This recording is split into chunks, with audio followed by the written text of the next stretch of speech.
To order, please. This is the regular meeting of Council, July 18th, 2018, Council Chambers. I'd like to welcome you and welcome our viewers online, all of our guests here today. We have quite a full house. It's nice to see. Welcome to members of the press. And my name is Lorraine Bauer. I'm currently Deputy Mayor of Strathmore, and I'll be chairing the meeting today as Pat Fuel is away. We'd like to start with confirmation of the agenda, please. Are there any additions or changes to the agenda? Administration? Thank you, Your Worship. Council has in front of them an amendment package. There are 3 additions in that package, including 4.1 delegation by EPCOR, 11.1 RCMP financial planning document under urgent business, and in addition to the in-camera portion of the meeting, 14.1, an item pertaining to FOIP Section 21. So with the delegations, just to confirm, the EPCOR performance report will be first, 4.1? I'm sorry, Your Worship, that will be 4.3. 4.3, okay, thank you. Can I have, can we vote on the, is there a motion to? I'd move the agenda with amendments, Your Worship. Okay, all in favor? And that is carried.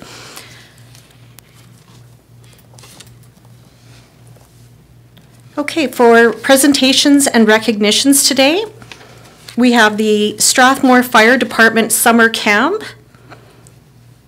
Is that under delegations? And I understand that the Strathmore Fire Department Summer Camp has a platoon that they will be presenting to us. The platoon leaders. Would they please come forward? Thank you. Chief West, thank you. It is my absolute great honor to introduce 3 of the 4 cadet captains and platoon leaders from our summer camp, which was held last week. So I'd like the 3 members, Captain Jack, Captain Zach, and Captain Seth, as well as one of the senior platoon leaders that supported Firefighter Kimball Yerson, to come up and talk to council about the camp. Thank you very much.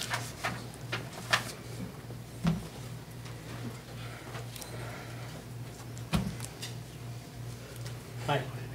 Hi. Hi. Tell them about the camp. Captains. We did lots of fun activities, like going in a jet boat, learning about bike safety, and using fire hoses, and we got to learn how to use fire extinguishers and safety of fires, and we learned the 5 different kinds of fire extinguishers, and it was good food. Really? Was that your favorite part? No. And it was just a really good week. Thank you.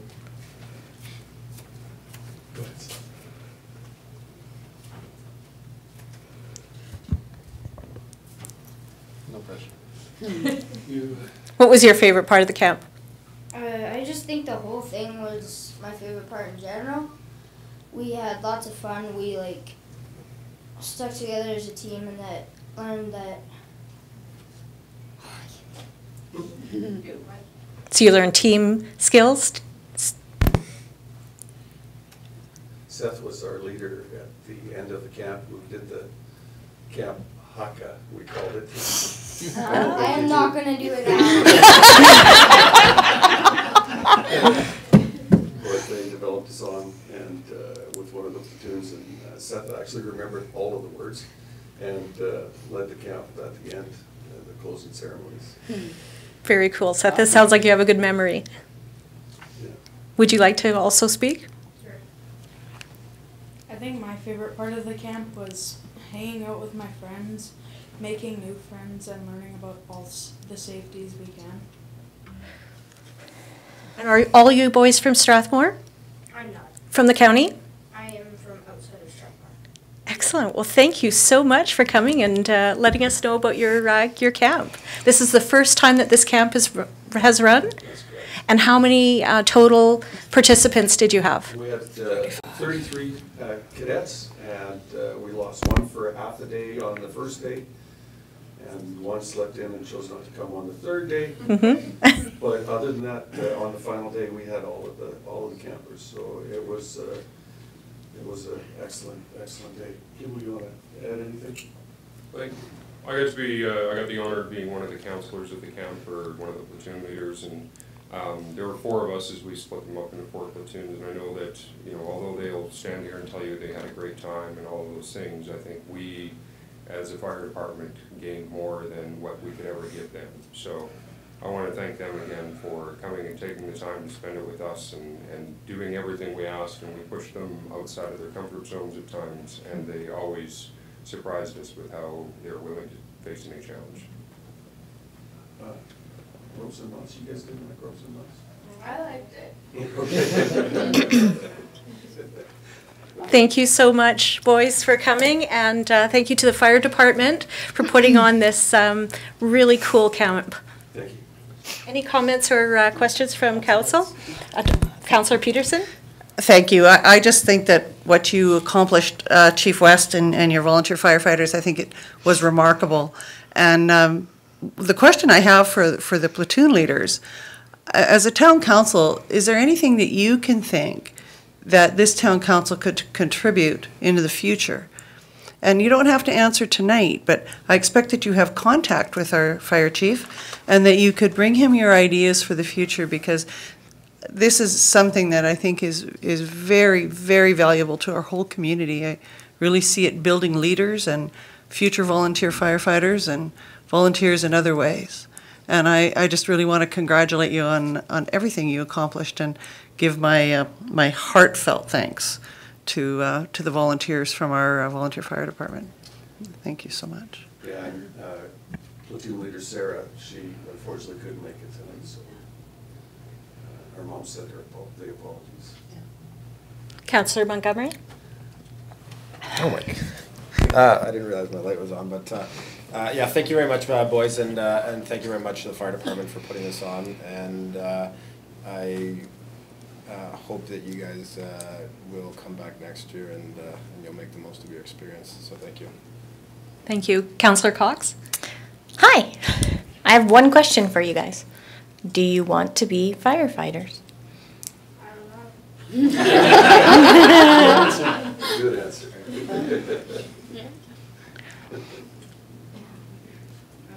I'm not sure.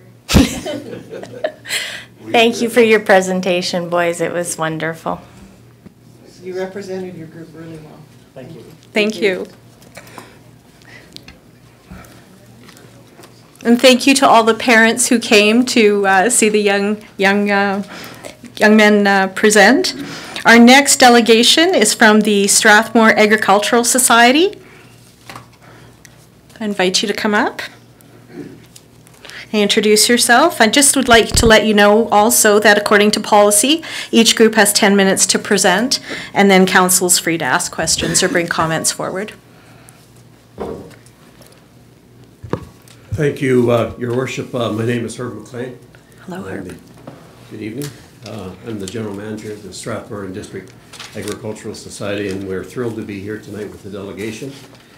And that, if I may, quickly introduce our delegation. With us is President Cara Byrne, and Secretary-Treasurer Sheila Crispin, and Directors and former President Dennis McNeil, and Shelley Ingram. So we're pleased to make a presentation, do our best to stay within limits. And if I might, I have a follow-along, which I'd like to present to you. Please. If I may step forward. Absolutely.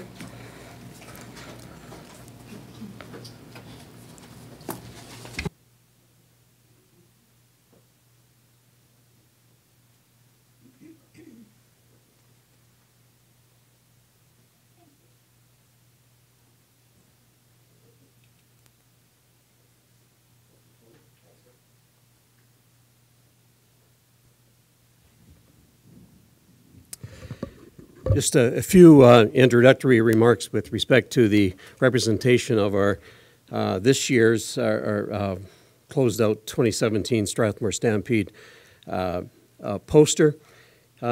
Just a point of interest, at a marketing competition, this poster was the 4th consecutive win that our organization has had with respect to People's Choice and #1 poster in a marketing competition. So we pride ourselves in representing the society and the event and the town in the best possible way. So with that, that's one gift as a takeaway that we'd like you to have. So good evening once again, Your Worship and fellow council members. Thank you for this opportunity to present to council this evening. We of the Strathmore and District Agricultural Society believe that the sentiments expressed in forums such as these are informative, constructive, and lead to greater mutual understanding. Some of you I know, and some of you I hope to become better acquainted with. Congratulations to those of you that are now relatively new in your respective roles on council, and some of you may recognize me as one who moderated the Town of Strathmore Candidates Forum with Strathmore Times last fall. Our objective this evening is to inform you about the Strathmore and District Agricultural Society. Many of you will know these comments intimately, and some will be new towards them, and so we want to be fairly comprehensive. And toward the end of the presentation, we wish to present a summarized short list of requests for council for your consideration. And I'm also open, as Your Worship mentioned, to encourage questions and comments at the end that you may have. So we are proud of the rich historical and ongoing partnership that we have with council and the town of Strathmore, and we are very pleased to co-host and present a number of events and undertakings with the town. A very recent example is the hosting of the July 1st fireworks display that were featured at our grandstand on our park.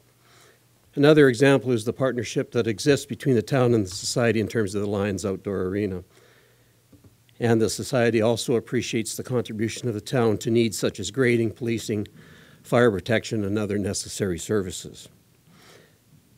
We think it's also important to point out that we wish to pay tribute to our founders, descendants of pioneer stock, who shared the confidence with this community, that it would continue to grow and would need the involvement of many to share the vision of a thriving town and surrounding community. And these leaders also saw that that land would be required, and at personal cost and financial risk to themselves, acquired land that ultimately, in part, would provide necessary services and community facilities, including schools and arenas. And the society received its charter in 1973, and so we continue to punch, we think, well above our weight in terms of providing programs and services to this community. The society is engaged in a strategic planning process, which is annually reviewed and updated to meet changing environmental conditions. However, key themes remain constant. The vision of the Strathmore Society is that it be a year-round community provider and promoter of agricultural and recreational experiences. The mission of the society is that it be an organization dedicated to connecting community and enriching lives. And our values are expressed as integrity, community, excellence, and experience. And we have noted and continuously searched for alignment with the town of Strathmore in initiatives and documents produced by the town, such as the Economic Development Priorities and Implementation Program of January 2015, and of course, the more recent Town of Strathmore Council Strategy Priorities of 2018 through 2021. Analysis and action plans have been developed to address our strategic operational priorities, which include leadership in operations, stakeholder engagement, infrastructure maintenance, renewal and expansion, and events and programming. A large number, that is 20+ community-based organizations, avail themselves of the opportunities presented by and at the society. Services and facilities are provided to a wide array of these organizations and are provided free of charge by the society or at nominal cost, subsidized by the organization through such programs as AGLC. Current facilities and services include Aquata Ball Diamonds, year-round and seasonal camping in support of various activities and events, building rentals, assets for rodeo and related equine events, such as the track and 3 arenas. Signature events of the society include the celebration of Lights Christmas Park, the high school rodeo, Blackfoot Rodeo, barrel racing meets, flat track motorcycle schools and racing, and formerly we were the proud hosts of the Farmers Market and the Youth Drive-In Theater. The Society also recognizes the importance of its contribution to a civil society by developing and evolving a harassment policy and a volunteer recognition program through which hundreds of volunteers in a variety of capacities are treated with respect, fairness, and equality. It is these values that drive us to answer the call when community neighbors ask for our assistance in the loan of equipment, the accepting of individuals that have been assigned community service, or recommending community services to individuals in need, the donation to community causes, among other gestures of goodwill too numerous to mention. It is also these values that guide us to develop relationships with community stakeholders and merchants and purchasing necessary supplies locally where practically possible. We are governed by a board of 12 elected directors and officers who in turn, with the support of the membership, hire a full-time staff of 4.5 full-time equivalents for our year-round staff component, as well as up to 20 others, outdoor and indoor seasonal staff for the summer. We've also embarked on a facility renewal program, and through our strategic planning committee, one of 4 standing committees, we've identified projects such as the Portables Project, which is underway, a dominant theme of community access being a key component, a link project that will physically join the LP and Remuda Center that was constructed in 2015, as well as campground renovations, rodeo facility upgrades, and possibly increased capacity in ball diamonds. The Strathmore Stampede is one of the largest and finest quality professional circuit rodeos in Canada, and in fact North America, attracting the best cowboys and other athletes from Canada, the US, and sometimes from around the world. It is a signature community event and the largest single recreational draw to Strathmore in the community, held annually on Heritage Long Weekend. Our annual budget is approaching $2 million, $1 million of which is attributed to the Stampede Rodeo and chuck wagon races, and most of this money is principally reinvested in the Strathmore community.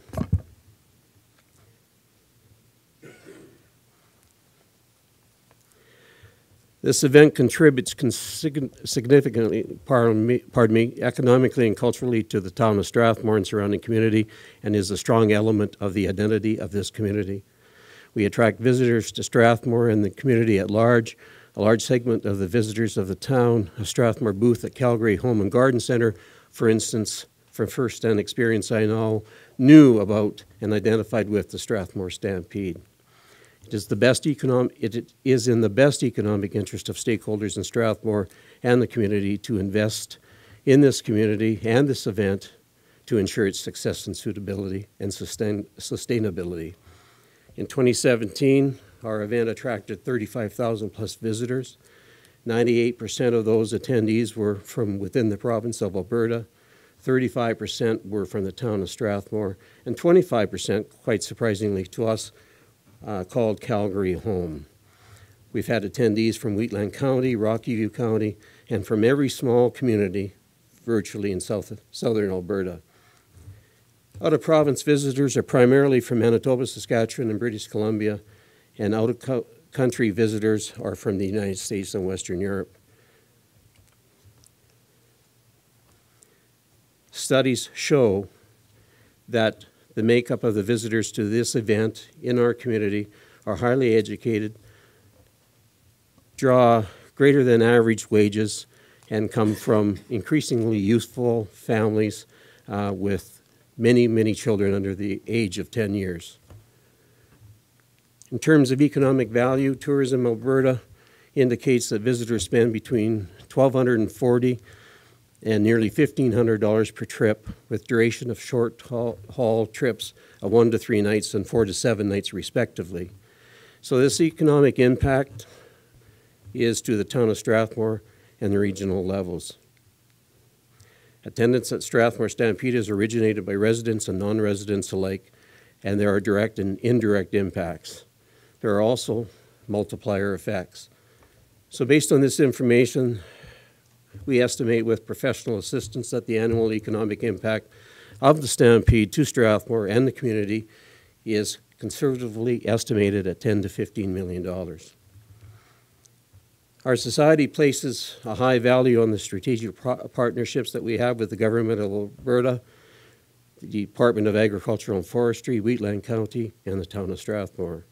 The contribution of the Province of Alberta in 2018 operations is confirmed as $165,000, and in addition, similar funding has been confirmed for up to 3 years. The contribution of Wheatland County is also significant. To date, in 2018, the county has confirmed and delivered a package of services and products in the park in terms of road and access upgrades, maintenance, and application of calcium. Strathmore Agricultural Society continues to investigate and adopt best practices and approaches in terms of our business model. So in terms of our summary and request, we're requesting your consideration with due respect for the development of a memorandum of understanding in respect to the following, and 3 items. 1, we are in receipt of administration's request for the fulfillment of a package of items that includes signage, announcements, passes, seating, and hospitality for the Stampede under the sponsorship program, which we estimate to be $25,000, and we're requesting your consideration of same. In the past, we talked about ball diamond expansion with many of your representatives, and we once again request your consideration to fund a feasibility study of increasing the capacity at the society, which we estimate to be $25,000, and we would encourage and would be willing to participate in that throughout 2018 and 2019. And finally, we are asking for a grant from the Town of Strathmore to the Agricultural Society of $100,000 per year for 3 years in alignment with your activities and priorities and your strategic plan, and with the first installment to be honored before August 31st of 2018, followed by equal installments on the anniversary date. So that in summary, and I'm sorry I rattled through it very quickly, tried to keep you in time, Your Worship, but I'd be open to your questions and comments. Thing that I need to definitely say is that the value of the Strathmore Agricultural Society in Strathmore cannot be understated. We definitely know that not only do you bring in people to Strathmore and provide such essential services out there to our town and county residents, but you do so much more, and I love to see that the values that you have stated today are also values that we share. In terms of strategic planning, have you looked at our 2018? Yes, and we definitely can align those in terms of recreation and agricultural support. So I would just like to ask the councillors if they have any questions or comments, please. Councillor Sobel. Thank you, Your Worship. Thanks, Herb. That was a great presentation. I don't mean to doubt your figures or anything, but it's more curiosity for me than anything, specifically in regards to the economic impact, the $10 to $15 million per annum. Is it possible to get additional information as to how those numbers were arrived? I'm more interested in where those dollars go to, and specifically in which if it's restaurants or hotels or camping, or if you have anything like that, I would really appreciate that. Sure. Thank you. I don't need it now. Sure. Well, we have some other information and outside sources like the Tourism of Alberta and Environics and so on that have assisted in the preparation of the numbers. Perfect. But just in summary, certainly the merchants in this community are beneficiaries of that expenditure of dollars, and so as you alluded to, Councillor, restaurants, gas stations, other merchants that make supplies or provide supplies and services to the visitors to this community. But was there a study done on this? Is there a report that defines 10 to 15 million? There isn't a specific report with respect to Stampede, but the numbers that are provided by Tourism Alberta are generalized numbers. Okay, And then, I see. And then we work that up, Councillor, with respect to the overall visits. And so we're looking at maybe in future doing a definitive study to Strathmore and the community, but those are generalized numbers provided to us by government services. They're estimates based on previous events that have been studied? Yes. Thank you. Thank you, Councillor Sobel. Councillor Peterson? Thank you, Your Worship. I really appreciate the presentation, Mr. McLean, and I really think that that this council, as Deputy Mayor Bauer said, understands what the rodeo and what Strathmore Ag Society means to the community, and I really believe in it. I really believe it can mean a lot more into the future. But the first question I have is to ask if you have any idea about the future sustainability of grant funding for the Ag Society. Do you have any idea around that? I know that we certainly are looking at that as a municipality. Sure. We know that the program stumbled in 2017, that funding was delayed by a factor of 3 or 4 months. Over time, we've been, with good accounting and reporting and some creativity, we've been able to grow our program under the administrative aspect of the Government of Alberta program. So last year it was delayed. It did come through in fourth quarter. This year, fairly early in spring, they announced continuation of the program, that monies would flow, and they have, more consistent with typical expectations, and they have confirmed funding for 3 years. So it would be 2018, 2019, 2020. Thank you for that. And my last question is, as you know, we're, all municipalities in Alberta have come under direction from growth management boards, and we're part of the Calgary Growth Management. And one of our partners in that, of course, is the County Wheatland. And in discussions with them most recently, they have expressed a deep desire to continue forming partnerships with us on many levels. I'm wondering if any conversations have ever taken place between the Strathmore Agricultural Society and the County Wheatland to actually having our Agricultural Society be a Wheatland Strathmore Agricultural Society in the fullest nature of a partnership.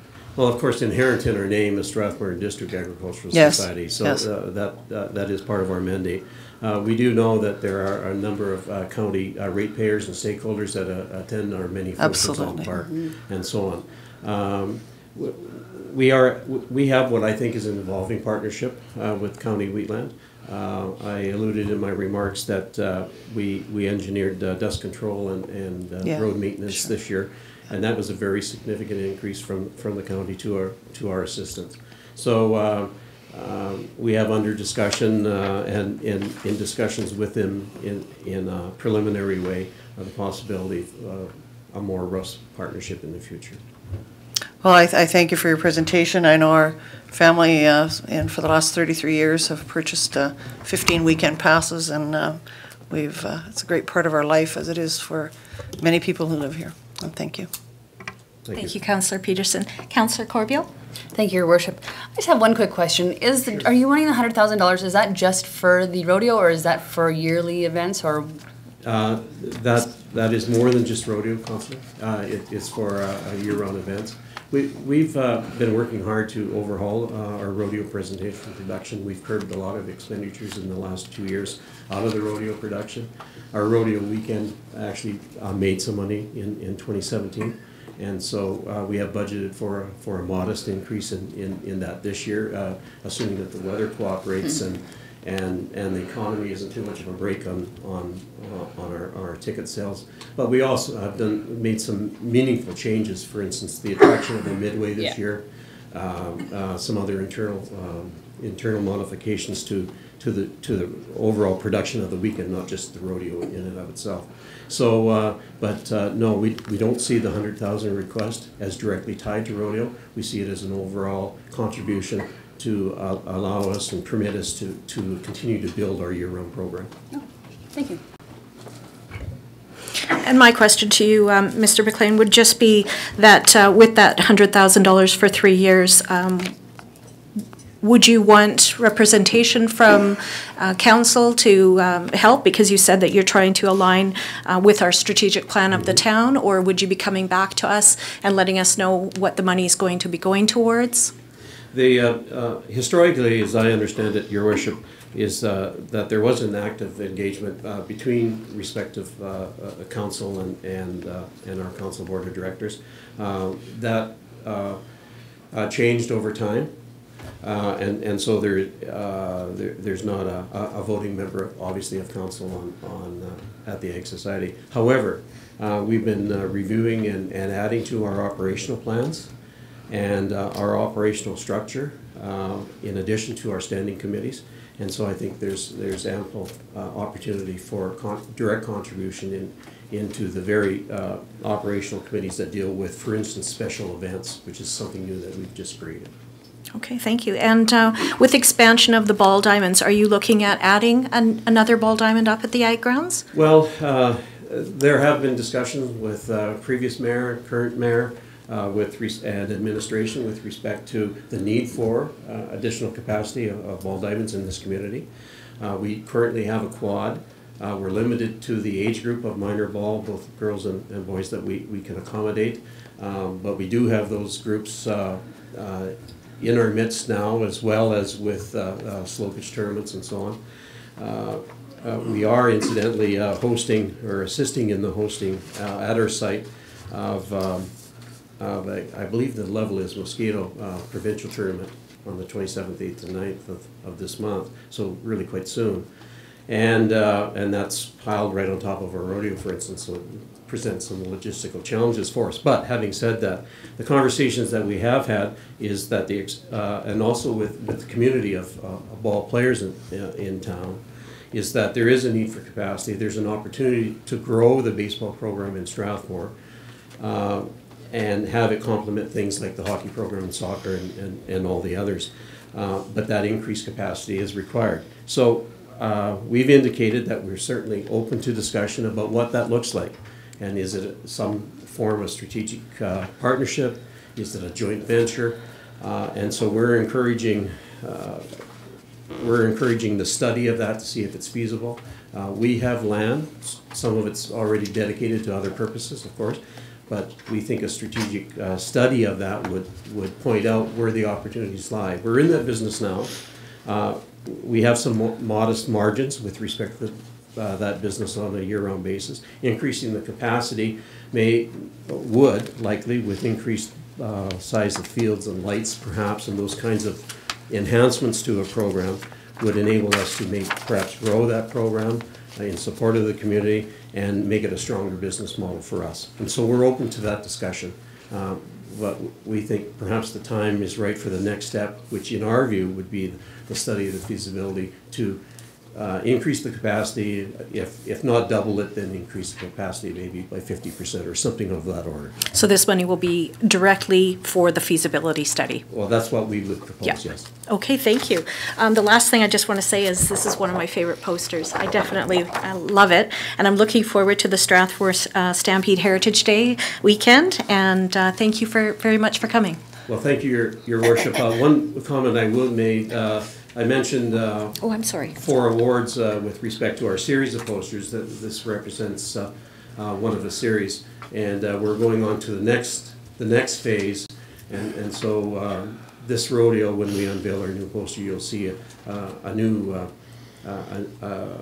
program of promotion for the rodeo and the rodeo weekend. Thank you. Councillor Peterson has one last comment. No, Your Worship, I was just going to make a motion. Oh. But before I make a motion, I have a concern, and that is with regards to the ask. This is our last meeting for the summer. The ask is for the 31st of August of 2018. So I don't know, any advice from council? If I might, Your Worship, like for a decision to be 4 days late, how bad is that going to put you? Our next meeting is September 4th. Yeah. September 4th, yes. And that's when it would be discussed. Councillor, that would be most acceptable. Thank you. So I'm prepared with a motion, Your Worship. So I would move that we accept this presentation and report from the SDAS for information and with gratitude, and that council direct administration to place this matter on the September 4th agenda for discussion and possible decision. Thank you. You've all heard the, do you have another comment?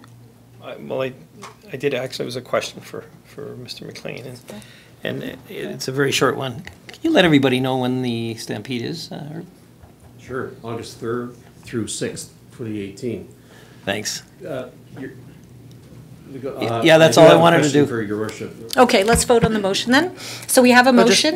He has a question first. Yeah, Oh, you have a question? Just before you ask, Yes. put your question. I would suggest if there's a way that between administration and ourselves that we could confirm your sponsorship program for this year as one of those elements, that would be very useful. I think that could come in a second motion, your worship, if that was necessary. I think it's a done deal. Madam Mayor, we already have $25,000 sponsorship in the budget, so it is already done. Yeah. Well, thank you, sir. Yeah. So that part's already been completed. Thank you. Ms. Sawatsky, could you please read the motion?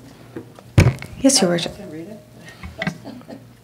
Yes, I have that. Council accept the presentation from the Strathmore and District Agricultural Society and direct administration to place the matter on the September 4th, 2018 agenda for discussion and decision. Thank you. You've all heard the motion. All in favor? Opposed? Thank you, and that is carried. Thank you very much for your presentation. Thank you all. Have a great rodeo. Thank you. Come see us. See you there. You bet. I'd like to just ask for a quick 2-minute recess to let the the family and the children to leave. And then we're going to have EPCOR performance report follow that. It is a 2-minute one. So just a quick 2-minute recess.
All right, we're going to continue with the regular council meeting.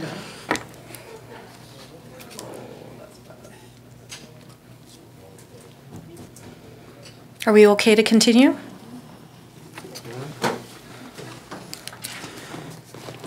All right. Can I make a motion to go in camera, Your Worship? Yes. All in favor? Sorry.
Okay. I'm going to go to the EPCOR performance report. Thank you very much for being patient and waiting while we went through that. Okay. Would you please introduce yourself? Yes, my name is Andrew Reed. I'm the site manager here at EPCOR in Strathmore. Thank you, Mr. Reed. Thank you. I'm a new resident here. I just moved here 3 months ago. Sorry, oh, welcome. It's nice to be here. Your Worship, Council, thank you for giving me the opportunity to come and talk to you today a little bit about EPCOR and what we do here. Sorry. Go ahead. So I want to just kind of give you an overview of last year and kind of where we're looking forward to for the next year. EPCOR is an operating company based, out of Edmonton, as you probably know. We have a total of 851 staff, and we have a real depth of specialized expertise, quick response because of our locations. And I'm just going to breeze through some of these because I got a short time frame, and but if you have any questions, especially ones that I can't answer, those are the best ones. But if I can't answer them, I will make sure I get that information to you as soon as I can. So some of the in-house experts that we have are related to asset management, quality control and insurance, SCADA and plant control systems, environmental management, biological nutrient removal, and it's safety, health, and environment. What makes us different here, we have a lot of certified operators. We have 10 staff working in Strathmore with all 4 levels of certification, water treatment, wastewater treatment, collection, and distribution. So we have a lot of bench strength for such a small outfit. So go ahead. So what do you receive as part of your contract with EPCOR? You get critical support services from specialized water professionals, access to enterprise systems at a fraction of the cost. Right now we're working on, with your staff, approval renewal. We have maintenance management system expertise and contractor management systems, incident management systems, all at at our fingertips. So we have immediate specialized resources when needed. Like I mentioned, we have projects fairly close to Strathmore that can come and help. We have had occasions where we've used staff from Chestermere or staff from Strathmore and Chestermere to help out there as well. So we're a leader in best practices for water and wastewater treatment. We're experts on reuse solutions for future initiatives, and you have a partner that delivers projects on time and on budget. We have a project manager that's dedicated to Strathmore, and Chestermere works a lot with capital projects and works closely with Dave and some of the other staff to get things done here in Strathmore. So, just a year in review, we'll go through some of the exciting stuff, the data. Capital projects, our safety record, and the water quality reports. So the capital projects we worked on in 2017 include the ones that you see up there. As I mentioned, we have a dedicated project manager for the two town of Strathmore and city of Chestermere, and works closely with your staff to make sure their projects are done on time and on budget. So, go ahead. Obviously, safety is our first priority. We're going to talk about recordable injuries, our event reporting system, and some training that we do. So there has not been a recordable injury with the EPCOR staff in Strathmore since February 2014. That's quite remarkable for a group of guys that are out daily changing or fixing water main breaks or flushing hydrants or flushing sewer lines, working out in the field in traffic. So. We have a strong focus on near-miss reporting, so we don't just look at the lagging indicators, we also look at the leading indicators, and near-miss reporting amounts to us are a leading indicator because the pyramid tells you there's so many near-miss reports fixed that you'll have less likelihood of fatalities. So there's usually one fatality for, say, 80,000 near-miss reports. So if we can do a few near-miss reports day in and day out, then we're less likely to have any serious injuries. We share lessons learned on incidents throughout the whole company. So if we have somebody that has an issue with a valve or an injury or some other specialized piece of equipment in Edmonton, that gets shared across the company. So we all benefit from the, kind of the corporate lessons that are out there. We did 72 total training sessions last year and 33 group courses held. And those include things like WMIS, SCBA training, environmental management, lockout, tagout, confined space entry. So we want to make sure that all our staff are fully trained, and especially in the safety aspect of things. We don't have people going out and doing work without any training. Performance measures, this is kind of that gets tracked, gets done. So we just want to make sure that we're doing all of the things that we say we're going to do, like having the safety meetings, having the work site planning, inspections, those kinds of things. And this is just another page of the other things that we track. And then I'm going to just talk about the water quality reports. So go ahead. So a couple things I want to highlight, if you could hit the next one, is the remaining capacity of the wastewater plant. We're only at about 1/3 of the use of the wastewater plant. So you have lots of room there for growth in the community. And go ahead and hit the next one. And those are the average the average amounts for those parameters that are in our approval for last year. You can see the approval limits to the right of that. They're well within those approval limits and quite a bit below. And then irrigation water quality. So part of the water in the summertime, instead of sending it out to the Bow River, goes out to the Namaca and gets irrigated instead of going into the Bow. There's a little bit different system for measuring the water quality that goes out there. So there's some guidelines there that I've highlighted. And then as you can see, when we did distribute from May through September, that those values were much, much lower.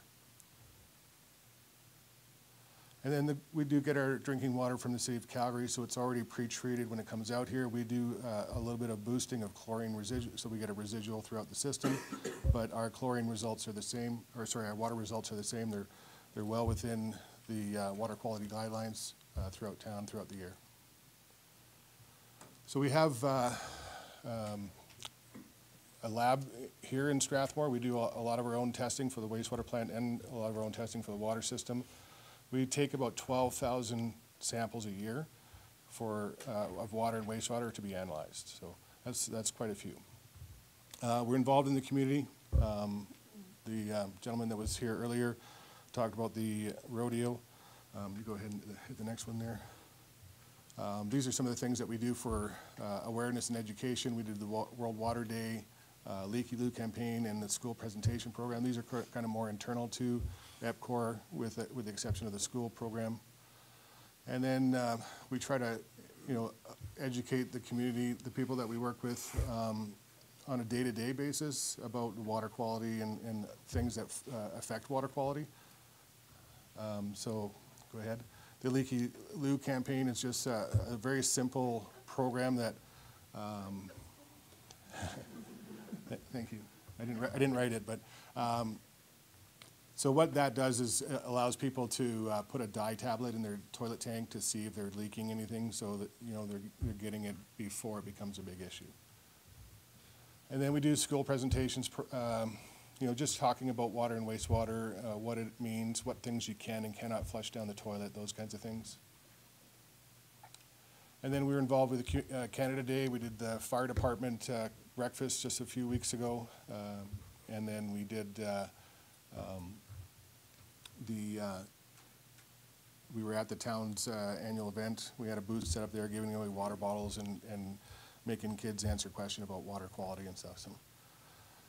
And then we do the sponsorship of the rodeo as well, and then we put a float in the parade. And just a little bit about what's ahead. Really, 2018 is already half over, but some of the things have already been done. But I'll go through it briefly with some of these items as well. Go ahead. So this is our corporate update, what we're doing as a company. We have this EPCOR Athletes program that was just rolled out here last week, and that's really just It's morning exercises and stretches that we do before we start work. The studies have shown that people that are limber are less likely to get injured.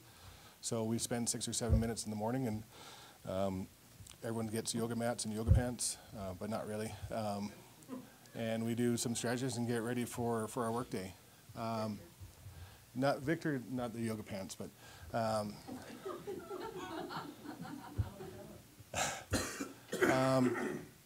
so we have other programs throughout the province and throughout Canada as well. So the E.L. Smith solar panel project, they're putting up solar panels throughout the whole water plant there to run that plant without the use of natural resources. And then we operate the Gold Bar wastewater facility. That's a large facility that's kind of the same type of facility that you have here. So we get a lot of expertise through that. And then regional water quality emergency preparedness with Alberta Environment and different organizations. Water Hub Initiative is just another, well, I don't really know a lot of the details about it, so I won't tell you too much about it. But and then we have an endowment with the water.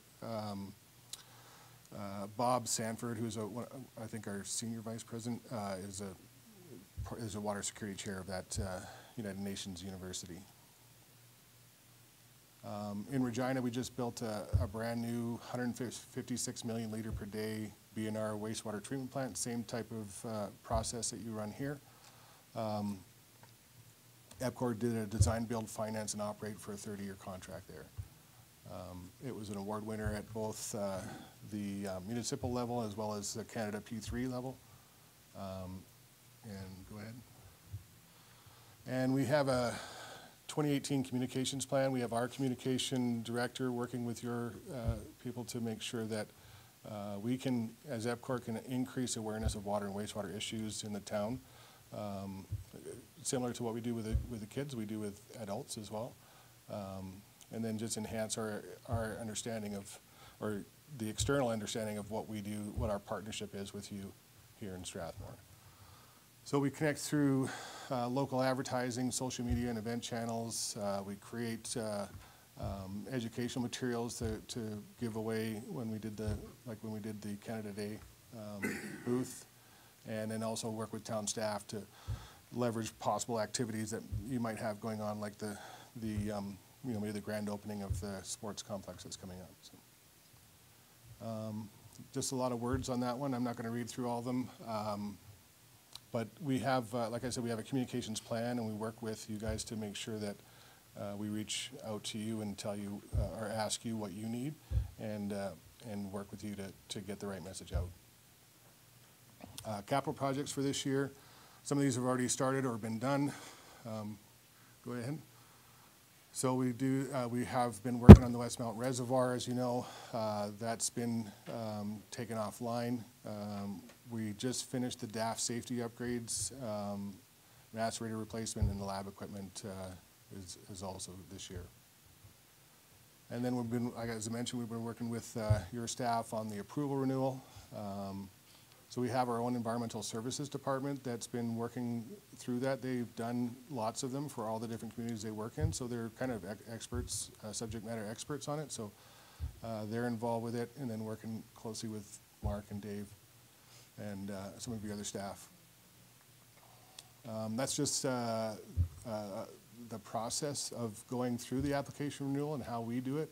I think I've got a package for you guys that we just finished today that I'll send to Mark for distribution. Basically, it's a 4-page thing on how that is going and what we're doing. And then we just started working on ISO 14001 for Strathmore. That's a management system for basically, everything environmental, so that we can, be better organized and better prepared for Alberta Environment inspections or audits and those kinds of things. It helps improve our environmental performance through efficient use of the resources and reduction of waste. Go ahead. It includes the need for continual improvement of our organization systems, helps organize, identify, manage, monitor, and control the environmental issues, and then demonstrates compliance with current and future statutory and regulatory requirements. So it increases our leadership involvement, so everyone right up to the directors are involved with this. It achieves strategic business aims by incorporating environmental issues into business management, and then provides a competitive advantage and financial advantage through improved efficiencies and reduced costs. And then encourage better environmental performance of suppliers by integrating them into the organization's business systems. So we already do that somewhat with our contractor management program, just making sure that they meet all the safety requirements. Now we're going to make sure that they meet all their environmental requirements before they can do work with EPCOR. And that is about it. Thank you. For your presentation, we actually had an opportunity to go to the wastewater. You came on, I think it was in January, and we were very impressed. Was it? It was cold. It was cold, but we really enjoyed learning more about the facility, and your contributions to the community are so significant for us, and we really like to hear that you're looking at other ways to give back, and the sports complex, the Strathmore Motor Products sports field, it would be very exciting if EPCOR would look at that as another opportunity to invest in our community. So I'd just like to pass that on to you. Are there any questions or comments? Councillor Peterson. So I really appreciate the report. It was great, and I was wondering, just in relation to the ISO 14001, I think it is. You know, how well EPCOR is incentivized to sort of move into new environmental options like growing microalgae for biofuel feedstock. Are you looking at anything like that in the future? Just thinking that we're in the heart of agricultural country and we have lots of capacity. That's a really good question. I went to a presentation. I actually just moved here from Wisconsin. I was at the ACE conference. So you're in the perfect spot to know about that. But so I went to a presentation on the algae that you're talking about, and they're using basically take the effluent through a series of pipes that are exposed to the to the sunlight, and they grow algae. That algae is then used as a viable product, and they're selling it. I think looking at the size of the project we have here, the wastewater flow we have here, it might be a little bit small for what they're talking about, but if you were to increase capacity some other way, that might be more viable. But I don't know for sure if EPCOR is looking into that stuff. It was with my previous... Well, we have pretty good, we have capacity to hugely grow. And in terms of, when I see, Sixica looking at putting in, a prairie reservoir and those kinds of things, I see huge potential for us to aerate, when we have aerated basins with sludge, would be a great place to even do a micro production. For the size of the system that you would need, you wouldn't have enough flow coming through. We don't have, right now to make it viable. Your payback would be too long, but as the flow increases, as the town grows, that may become more viable, and the technology will improve as well. Thank you. So we're only at a third of capacity now, so maybe when we're at 2/3 or... He's talking about flow. Okay. So we have a few more 100-year flood events. No, I'm speaking of like how much flow you need going through that type of system to make it work. So. And we just don't have the water. Thank you. Any other questions? Well, I'd like to thank you, Mr. Reid, for coming today and presenting to Council. And I have one more question. Yes, of course. So is EPCOR, reading all the information around what utilities are having to do to cope with the addition of pharmaceuticals and antibiotics and now PET medications are becoming a major source of concern. Are we impacted by that at this time? Or so in the Gold Bar wastewater plant I mentioned earlier, they have a Center of Excellence, they call it there, and that's where they actually invite University of Alberta students to come in and try different things at that center in order to do studies like that. So they're looking at things like pharmaceuticals for sure. That was one that was done a couple of years ago. I don't know what the results of that were. It was a PhD study for one of the students. Yeah, Transfam, yeah. Thank you. Thank you, Worship. Just one more thing. We Yes, are of course. actually working with the Strathmore motor complex. Yes. To working out a deal with you guys. For sponsorship. Yeah. That's exciting to hear. Yeah. All right, thank you very much. Next on the agenda, we have confirmation of minutes, 5.1. May I have a motion to confirm the minutes of the July 4th regular council meeting? We're only on minutes? We're only on minutes. I'll move that. Thank you, Councillor Montgomery. All in favor? Carried. Well, there are no tabled items on the agenda today, so we'll go to number 7, items from administration, and the first one is 7.1, policy number 5101, home support policy, and Ms. Simpson's up. Thank you, Your Worship. So we're bringing back the home support program with a policy recommendation to council this evening. So we're going to highlight some of the changes that we're recommending to the program, as well as some historical dollars and numbers that we've been able to collect from our records. So the new policy that we're proposing, policy 1501, is based on a new program model which will have a number of changes. The first is we will be implementing new income thresholds, and we'll be using income thresholds that are based on the Senior Benefits Special Needs Assistant Program from the province, as well as the Alberta Child Health Benefit Program. These programs are used to benchmark income thresholds for social services across the province. It's a best practice in most FCSS programs. We're also going to be looking at a new fees structure as listed in the package. This is also based on industry standards, subsidy requirements, or availability for our clients, and give us a better revenue stream into the program without impacting our clients too drastically. The other change is we're going to be requiring a medical referral, either from a home care worker, a medical professional, or medical practitioner. We've never asked for a referral in the past, and so we think this will help ensure that we're helping, we're getting our services to the people who need it the most in the community.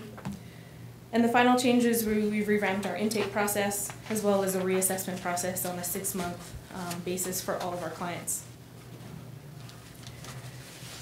So on the existing model that we have for the home support program, we're averaging about a 67% subsidy. This is based on data we found from 2015 to 2017.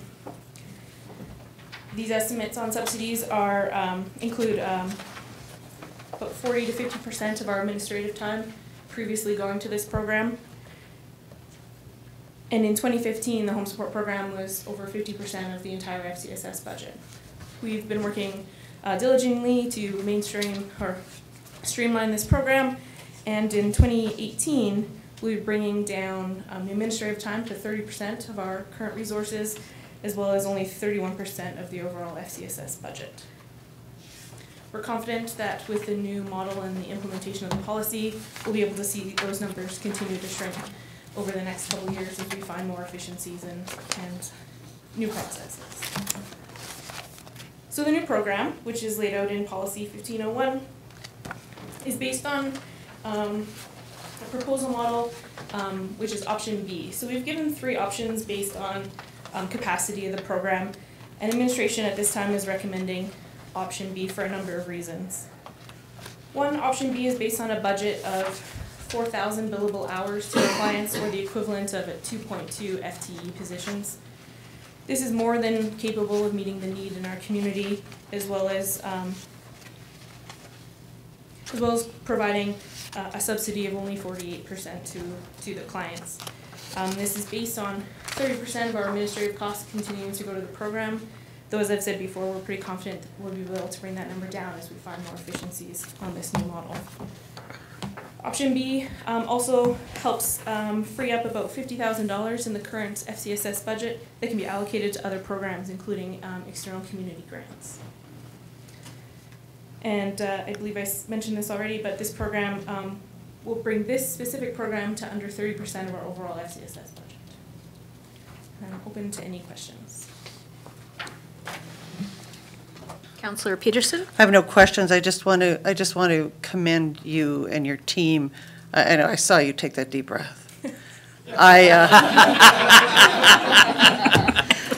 It's the first time in my 5 years on council that I have felt fully confident in where we're going. And I know that FCSS is relatively new. And I can't tell you how happy I was to see this, to have confidence and certainty in the numbers and the budgeting going forward. Your worship, as soon as you're ready and discussion is finalized, I'm prepared to make a motion. Councillor Montgomery. Thank you, Worship. I have a few questions.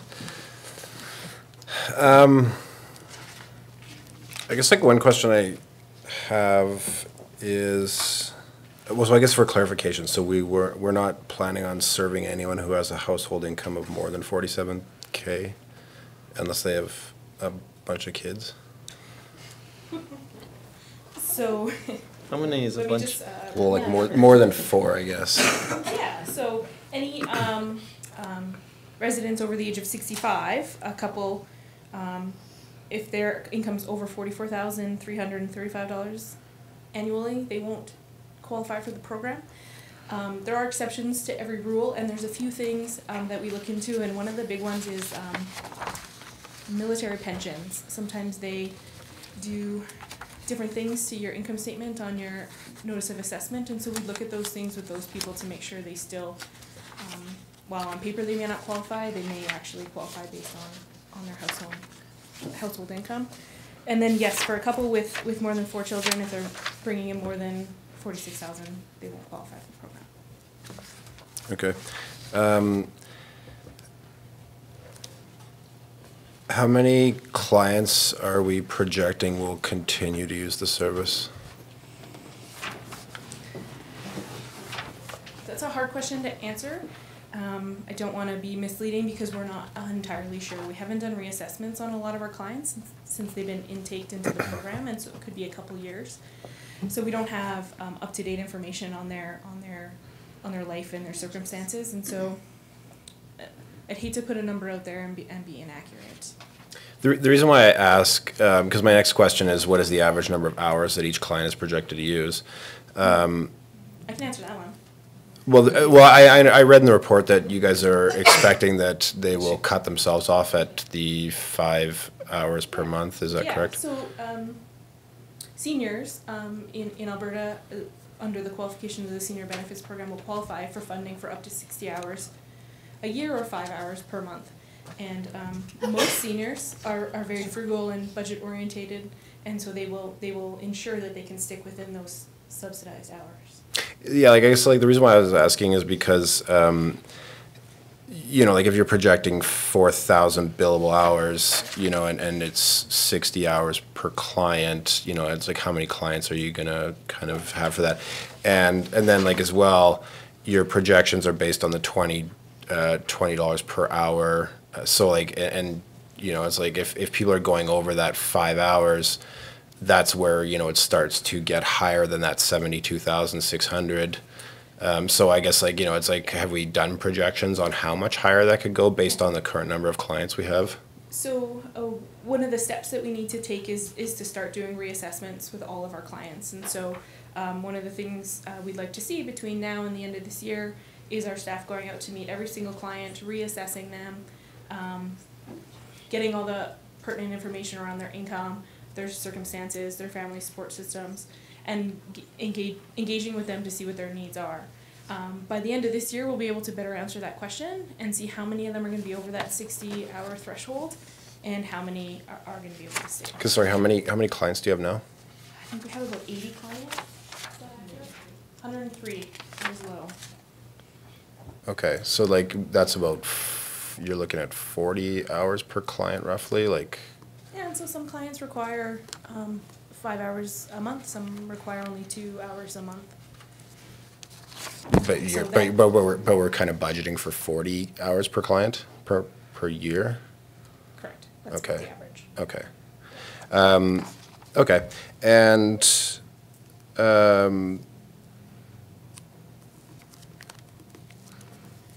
all right. So I have a whole bunch of questions, so I'm just kind of going through and kind of going through these. Is there, I guess one question I have, is there a maximum age limit for people on this program? A maximum age limit?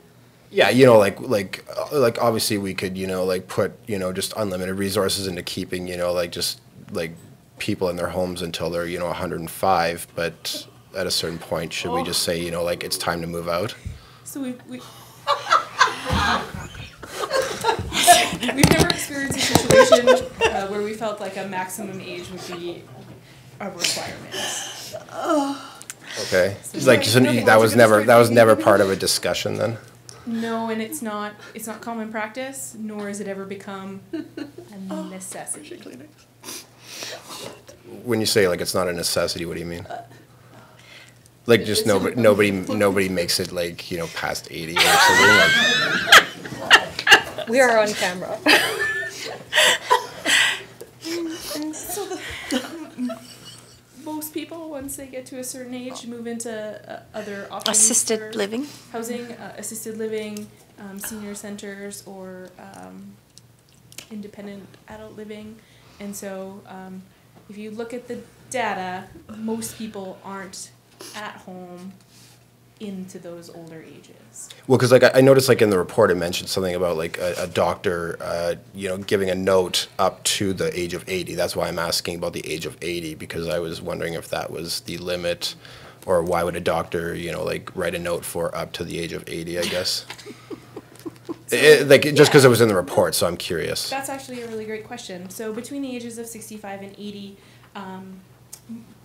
for the majority, are still very agile and active. And so we want a medical note required to make sure that they're not just using our services, that they're using their services for a medical need.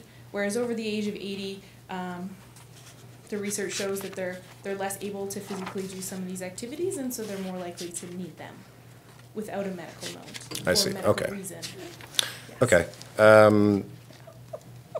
And are these special situations at all contingent on income, or is that just like anybody who gets like a doctor referral can use the service? Income will be a factor in all of our any extenuating circumstances cases. Yes. Okay. Yeah.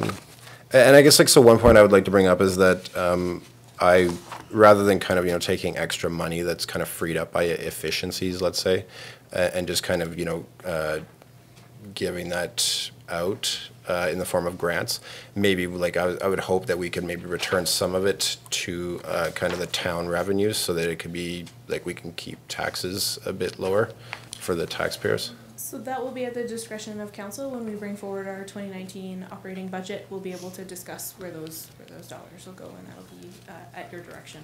Sure. Okay. And then you're probably going to hate me for this, but For this one? I have a few notes on the policy. So the second line of the policy statement is somewhat incomprehensible. If you can maybe explain what it's trying to say to me, but. So, sorry, could you repeat that? Which page are you on? Which page? Page 21. The policy statement The home support Oh, program's okay. for intent is policy to assist. 5101.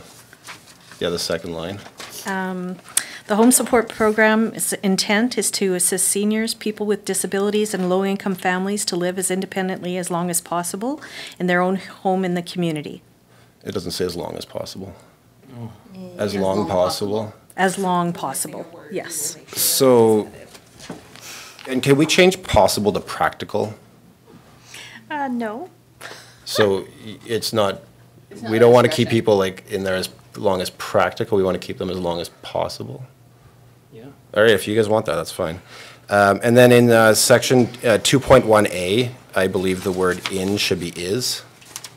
Which one? 2.18. Yeah, I've got that too.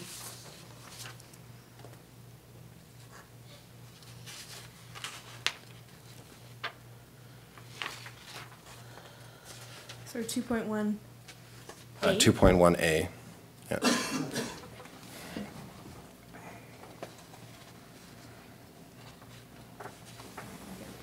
fix it. Okay, and then Appendix A, should you guys change since to have for the, there was some question on Appendix A that didn't quite make sense either. Oh, it's like how long since you lived here? How long have you lived in Strathmore? It says how long since you lived here. How long have you lived in Strathmore? Yeah, how long have you lived here, maybe? Would probably work better. Sure. And then I had a question about what is identity of nationality? What does that mean? So, Like if somebody's like Chinese or yeah, so something like that? we want to start indicating which one of our client, or how many percent of our clients are from immigrant families. Yeah. They have access to different types of funding, and we want to make sure we're providing support to them any way that we can. Okay. Immigrant, refugee. Yeah.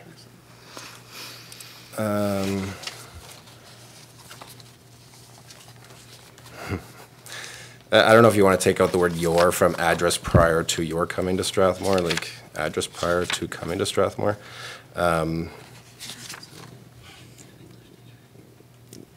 was an English teacher in my previous life, so. So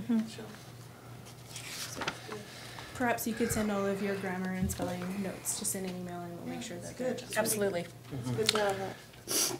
Yeah, well, yeah, okay. All right, yeah, because I have a few more, like, so. You can just send them our way, and we'll make sure they're just. Sure, I'll do that. And that's the end of my questions, so thank you. Thank you, Councillor Montgomery. That was enlightening. Councillor Sobel. I knew you were going to say this, now I forget what I was. Yeah, I lost all train of thought, too. Oh, you're close to How about making me, that move, then? Councillor Sobel. How about me then? Just give me 1 second. I wanted to tell you I was very happy with the policy. Oh, I know what it was. Thank you. Well done. I really like it. But I think this is going to really get a lot of questions from users going. So I just want to be ready for them. So if there are individuals with questions about their current standing or what's going to happen with their future, because this is set to start in immediately after we voted in, if we do vote it in, correct? So the policy is recommending full compliance with the program by January of 2019, and so that will give. Where is that? I looked for that, and I apologize. It's probably there. I just couldn't see it. I think it's in there. Now that I said it, maybe it's not. I thought I read it too. Sorry, what are you looking for? Start date, implementation date. January 1st, 2019. Where is it? You know? It's on middle of Page 4 or 5. But we could add that to the motion if that's important. The reason we're asking for a January 2019 intake is so that, or full compliance, is so that we have time to meet with every single client. Perfect. But it's part of the policy, right? So. Yeah. Yeah, and I think it's a good idea to include that in the motion.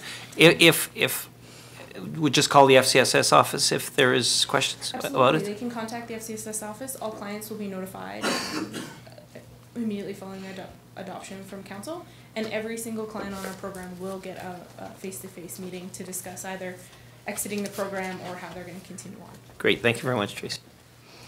Councillor Cox. Thank you, Your Worship. Hi, Tracy. Thank you for your report, and I like your policy as well, and a good job at putting all that together. I'm wanting to know whether or not you're looking into, or if you already have, like, I've seen all the paperwork and all of the trees that are going to be killed, collecting all this data. Is there a program that we could look into that could somewhat make it even more streamlined for you guys? Like, is that such a thing, or am I thinking way outside a box, or? There's no software program that Right. we're aware of, but we are streamlining our processes internally to try and cut down on paperwork and our time. But I'm not aware of any software, but that's something we can definitely look into. Yeah, I just think that because you have so many different programs, this information collected once into a system could then help access a lot of other programs. So I'm just wondering if there's any way we could look into getting a software program that would eliminate a lot of paperwork. We will look into that. That's a Okay, great idea. thank you. And I'd just like to say also, thank you so much, Tracy, for your report.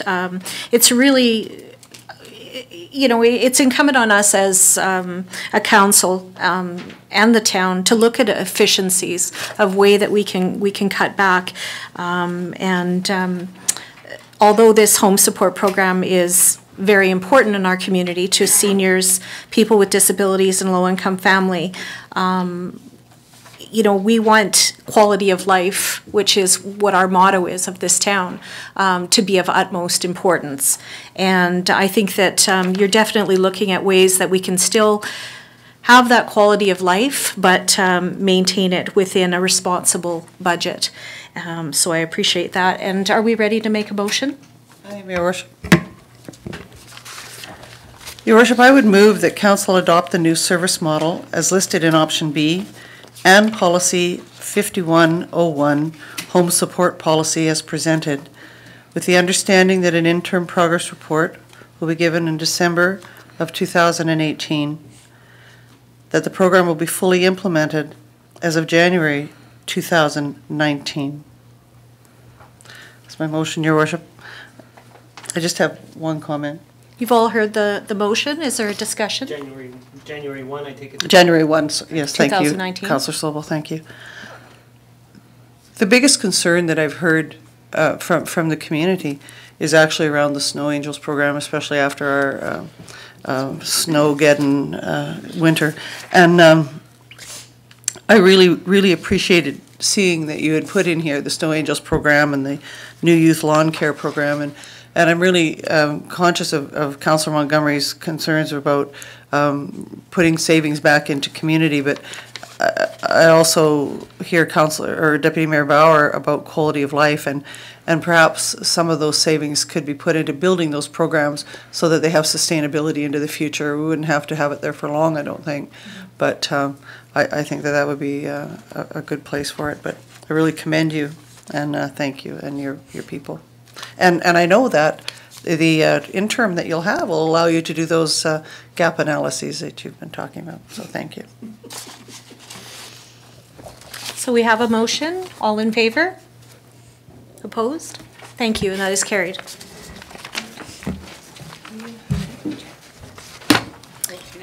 Ms. Sawatsky? Thank you, Your Worship. Perhaps we can move items 10.2 and 10.3. Perhaps we can discuss those now, as I believe we have some gentlemen in the audience waiting for those items. Absolutely. So we'll fast forward to items 10.2 on the agenda.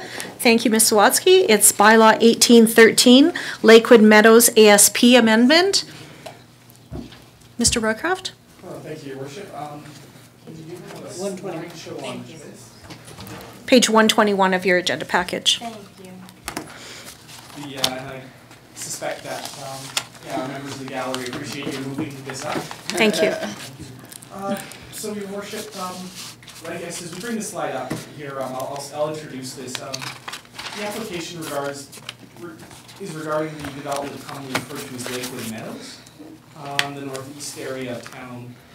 This development was approved a number of years ago, the area structure plan, and the developers have found, and I won't put words too much in their mouth, but that they've had difficulty sort of marketing the project as it currently stands. So they approached the town to begin to look at creative ways to reconfigure the area structure plan to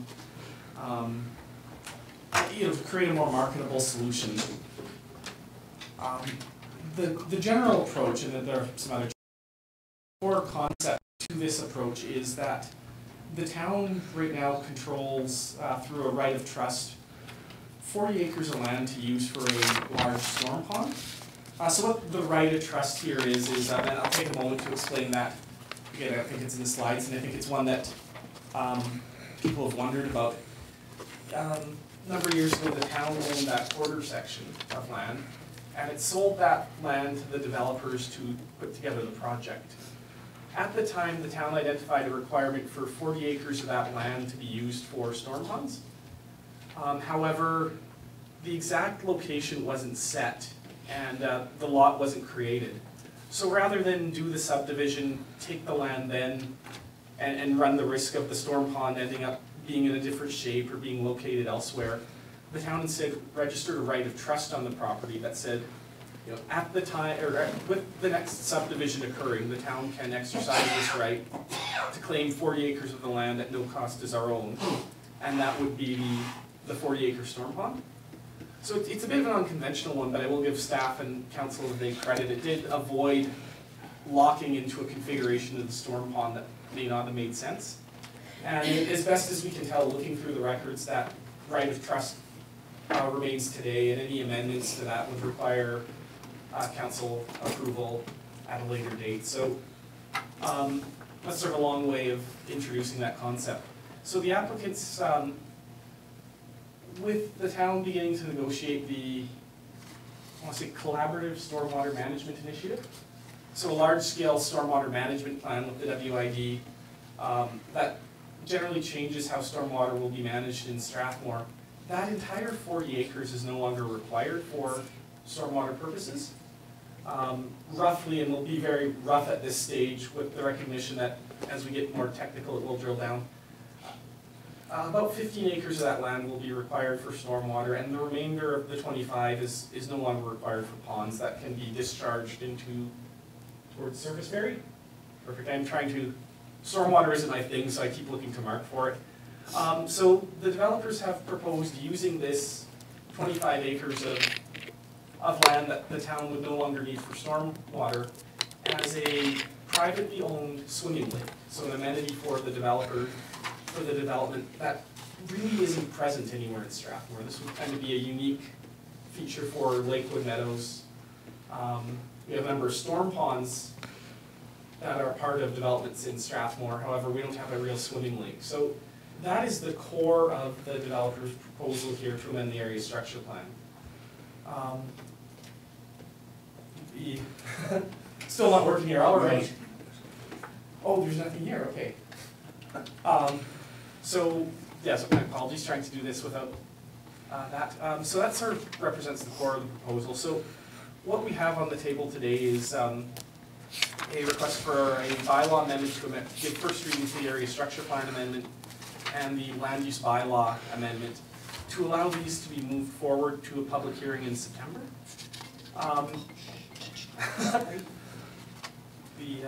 At least it's not an embarrassing ringtone. It's always really bad when it's something bad. What this does is this allows council to hear from the public on this matter and make decisions further on. It doesn't sort of commit Strathmore to any resolution regarding how the storm, if the storm pond transfers, if there's a land sale associated with it. Those will all come to council at a later date. This is just to allow council to consider the land use concept and to move it to public hearing, with the recognition that there will be a lot more discussion on some of the more technical aspects going forward. We do have the developers in the gallery if council has any questions of them, or we can hold those at the public hearing as well. Would the developers like to come forward and give us any information? This is not a time for us to ask questions because we're just doing first reading. Okay. I'm prepared with a motion when you're ready. Okay. We'll go with that then, Councillor Montgomery. I will move that council give first reading to bylaw number 18-11. 18-13. We don't, oh, sorry. Page 121. Sorry, what did you say, 18? Yeah. It's my poor eyesight. Okay, 18-13, my apologies. And then the second part? Do we have to move that separately? Yes. Okay, separate. Separate motions then. So just that council give first reading to bylaw 1813, like Councillor Montgomery said. All in favor? Carried. And the second part of the motion? Would someone like to move that? I would move that council hold a public hearing for bylaw number 18-13 on September 5th, 2018. All in favor? Carried. Your worship, with regards to the second item, very similar to the first, it's now bylaw 1814, so the first reading of the Lakewood Meadows Land Use Bylaw Amendment. One of the things we're trying to do as the department is to run more of these processes in tandem rather than sequential. So rather than going through the area structure plan, then the fairly nominal bylaws to the LUB, which adds another sort of 4 months to the timeline. We're just trying to run these in parallel. So I won't redo the presentation. It's would be a repeat. Thank you. We have to do this 1 to 10.3. Okay, I'm behind on that one. Could I have another motion then for 10.3? Where is that one page? The next, yeah, 141. Oh, yes, I got it now. Go ahead, Mel. I move that council give first reading to bylaw number 18-14. All in favor? Carried. Councillor Montgomery, Public hearing. the second part. Your worship, I would move that council hold a public hearing for bylaw number 18-14 on September 5th, 2018. Thank you, Councillor Sobel. All in favor? Carried. Thank you very much for coming. I apologize that I wasn't able to get you to speak, but that portion was just a first reading. Thank you. We look forward to you coming again. So on September 5th, yes. 10.3 in the agenda, just moving things forward. We're going to look at bylaw, oh, okay, we just did. So now we can go back to 7.2, Operations Department, and I believe Craig is coming up. And this is on page 45 of your package. And Jim. Thank you. Your Worship, Council, we're here tonight, very pleased to be able to put forward a request for a decision. As you know, we presented this last week to you, and we thought a very good discussion on it. We're not proposing to go through it in detail, but we'll put forward the recommendation and then be prepared to answer any questions. So the recommendation is that the Operations Review Report be approved for implementation effective September 1st, 2018, and the funding be as follows. The Municipal Management System for 2018, $83,000 will be funded through the MSI, and for each year thereafter, $70,000, and that will be funded through MSI in 2019. The Administrative Assistant, which is a full-time position, we would fund that from for 2018, which would be from September 1st to December 31st, $23,000 MSI funding, and in 2019 it would be $73,000 with MSI funding, and all the dollars for salaries include benefits as well. Pardon me, I'm struggling a little here. The next item is maintenance labor 2. There was 3 temporary positions that we have proposed, and for 2018 it'd be $76,500 is the stabilization reserve. $234,000 would be built into the 2019 operating budget. And last, acquisition of minor equipment, $68,000 would be MSI, and $22,000 for 2018, and $22,000 for 2019 would be MSI. These figures, I met with Mel, and he has provided us with this proposal in terms of how we would fund this program. Craig is here if there's any questions, further questions. We'd be happy to answer. Councillor Montgomery? So I guess like I have a question, and you'll have to pardon my confusion. So on, I guess like, so is item 7.7, is this not related to the same municipal management system? Yes, it is. Okay, and so here you have like the funding, the 83,000 from MSI, but 7.7 is asking for 100,000 from the financial stabilization reserve for the same thing? Not for the same thing, but for another. It is the same thing for the municipal management system. We'll change that. Okay. It is awkward because Ryan is going to go into a full details of the plan, but you're actually approving it with this. Okay. Okay, so like we're not approving it No, not twice essentially? No, okay. No, definitely not. Okay. And I guess like, so at the last meeting when we were discussing this, Councillor Cox brought up the idea of grants covering this. Have we looked into if any grants will cover this? Well, the MSI is a grant. Right, but is there any like grants specific to these types of programs? Like, as I'm assuming this will eat up some of, like something we could use somewhere else, or no? We're not aware of any other grants that would qualify for this. Okay, okay.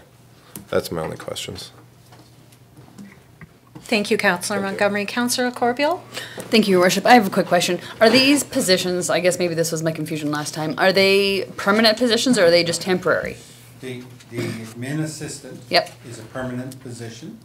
The 3 labor positions are temporary.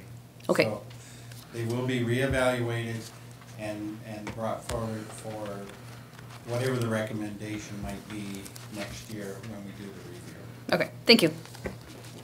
And you had said too that you're still well under looking at what other municipalities have in terms of operations. You're still well under the number of positions that are covering the same types of work, right? I think, I mean, we didn't go out and compare.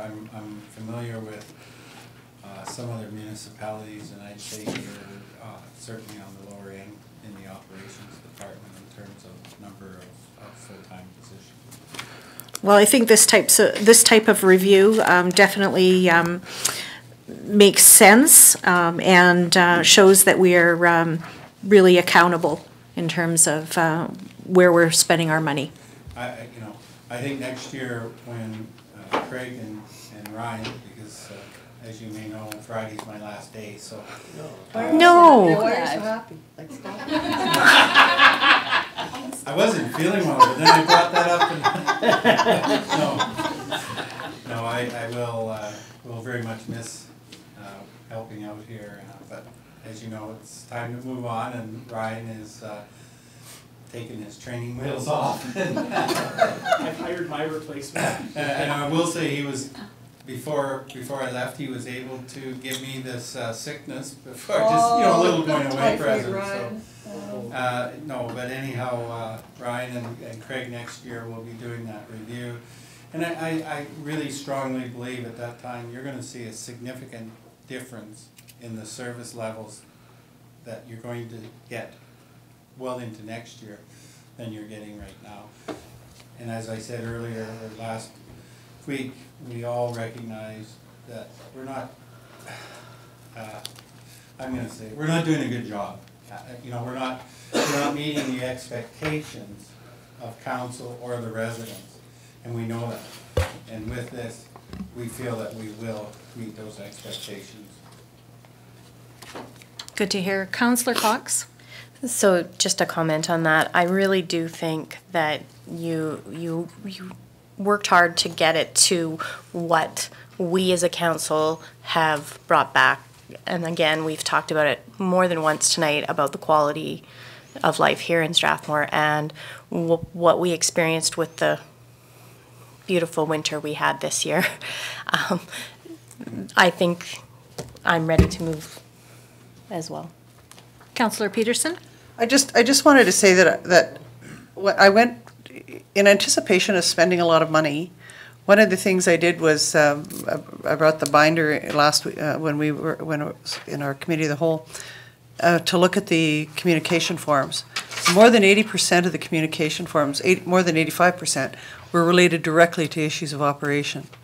And that to me was just significant. So when I saw you come forward with this document that had allocation of financial resources, it had financial management, the internal controls, and the management information coming to us as a complete package in response to a large number of citizen concerns, I think that ultimately it will improve what we want to have happen, and we'll get those desired results. And I look forward to hearing from you midwinter. Hopefully a winter much better than we had last time. But I really, really appreciate this document that you've put in front of us, and I'm confident that the money was well spent on behalf of our citizens.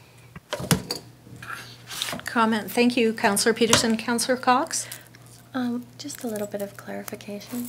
Do I need to read exactly what's stated here? You can say as stated, I think. Thank you.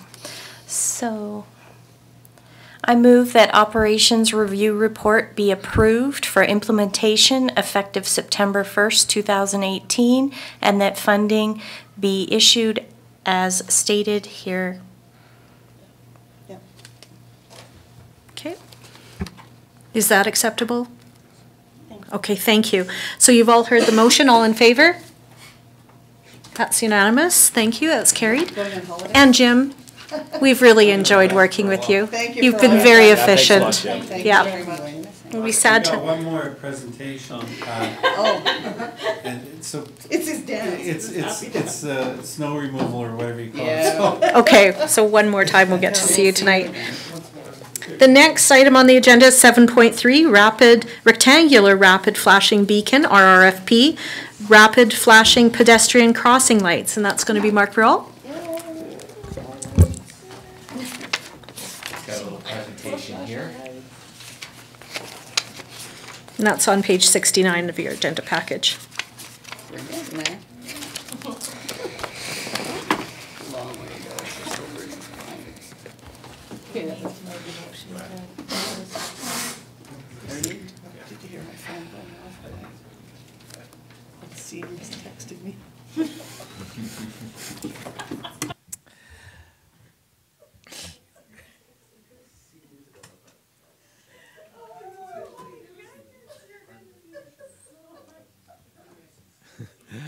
Thank you, Your Honor and Council, for tonight. Oh, my God. I'm tired. It's past my bedtime, so, my worship. Tonight I'm here to speak about a plan to implement rapid flash pedestrian crossing lights throughout the community. I have a short presentation here.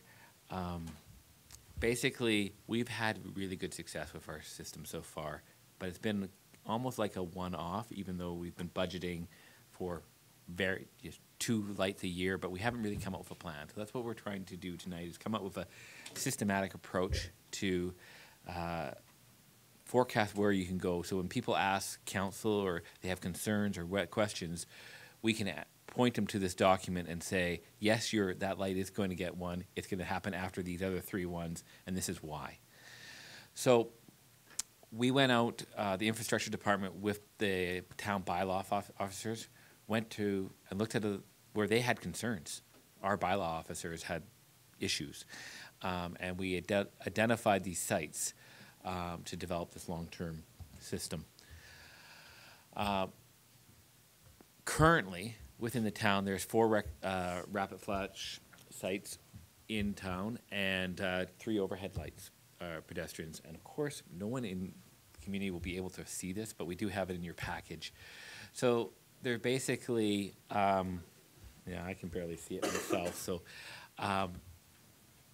this is just to highlight where we have them. We have them on Park Lane across George Freeman Trail. We have them up on Brent Boulevard.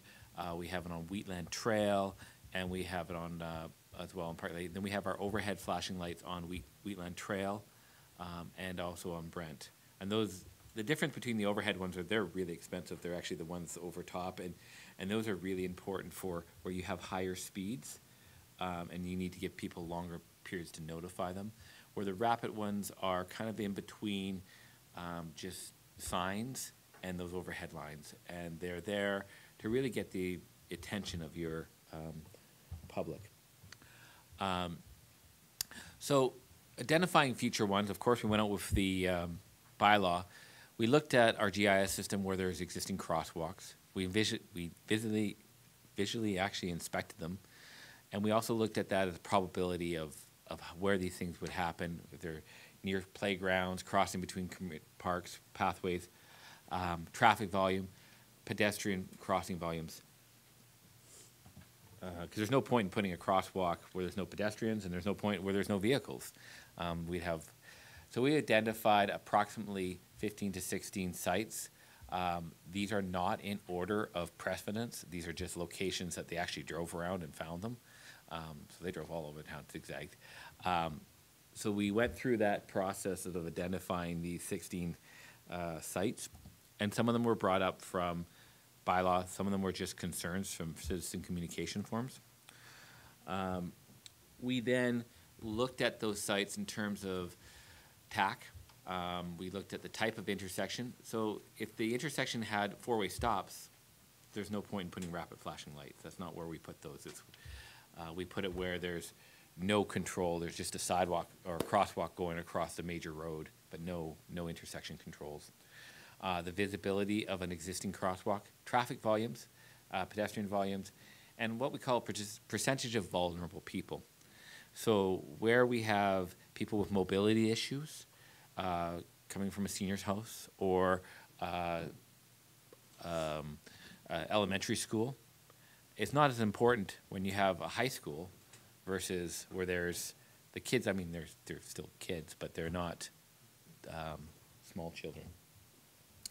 So based on a systematic approach, we kind of went and made a scoring system, not a whole complicated, but we just assigned some scoring. And we came up with some priorities of where we believe the priorities based on that list. Now, I'm going to qualify that list. There's certain things that I'm not aware of and that may adjust the priority of any one of these things up or down based on the community. But in general, they kind of prioritize them in groups where we think that the highest priority is, and then the lowest priorities, and there's reasons behind those. But there's no saying that council cannot tell me pieces of information that will change a priority up and down, and the report kind of has a detailed list of the priorities based on the sites. This slide here just simply shows the different types of RFIDs. You can see the one on the right side is kind of what we have in town right now, as opposed to the old style with the big lights. It's funny because the ones with the big lights, they're way more expensive actually. The overhead lights, you've seen them, but that's basically just over here where you have an overlight and you push the site. And this is where, these are approximate order estimates. So the ones we've been putting in the last couple of years that we have in our community, they're about $15,000 a piece. The ones with the solar powder with motion and traffic counts, there's 25.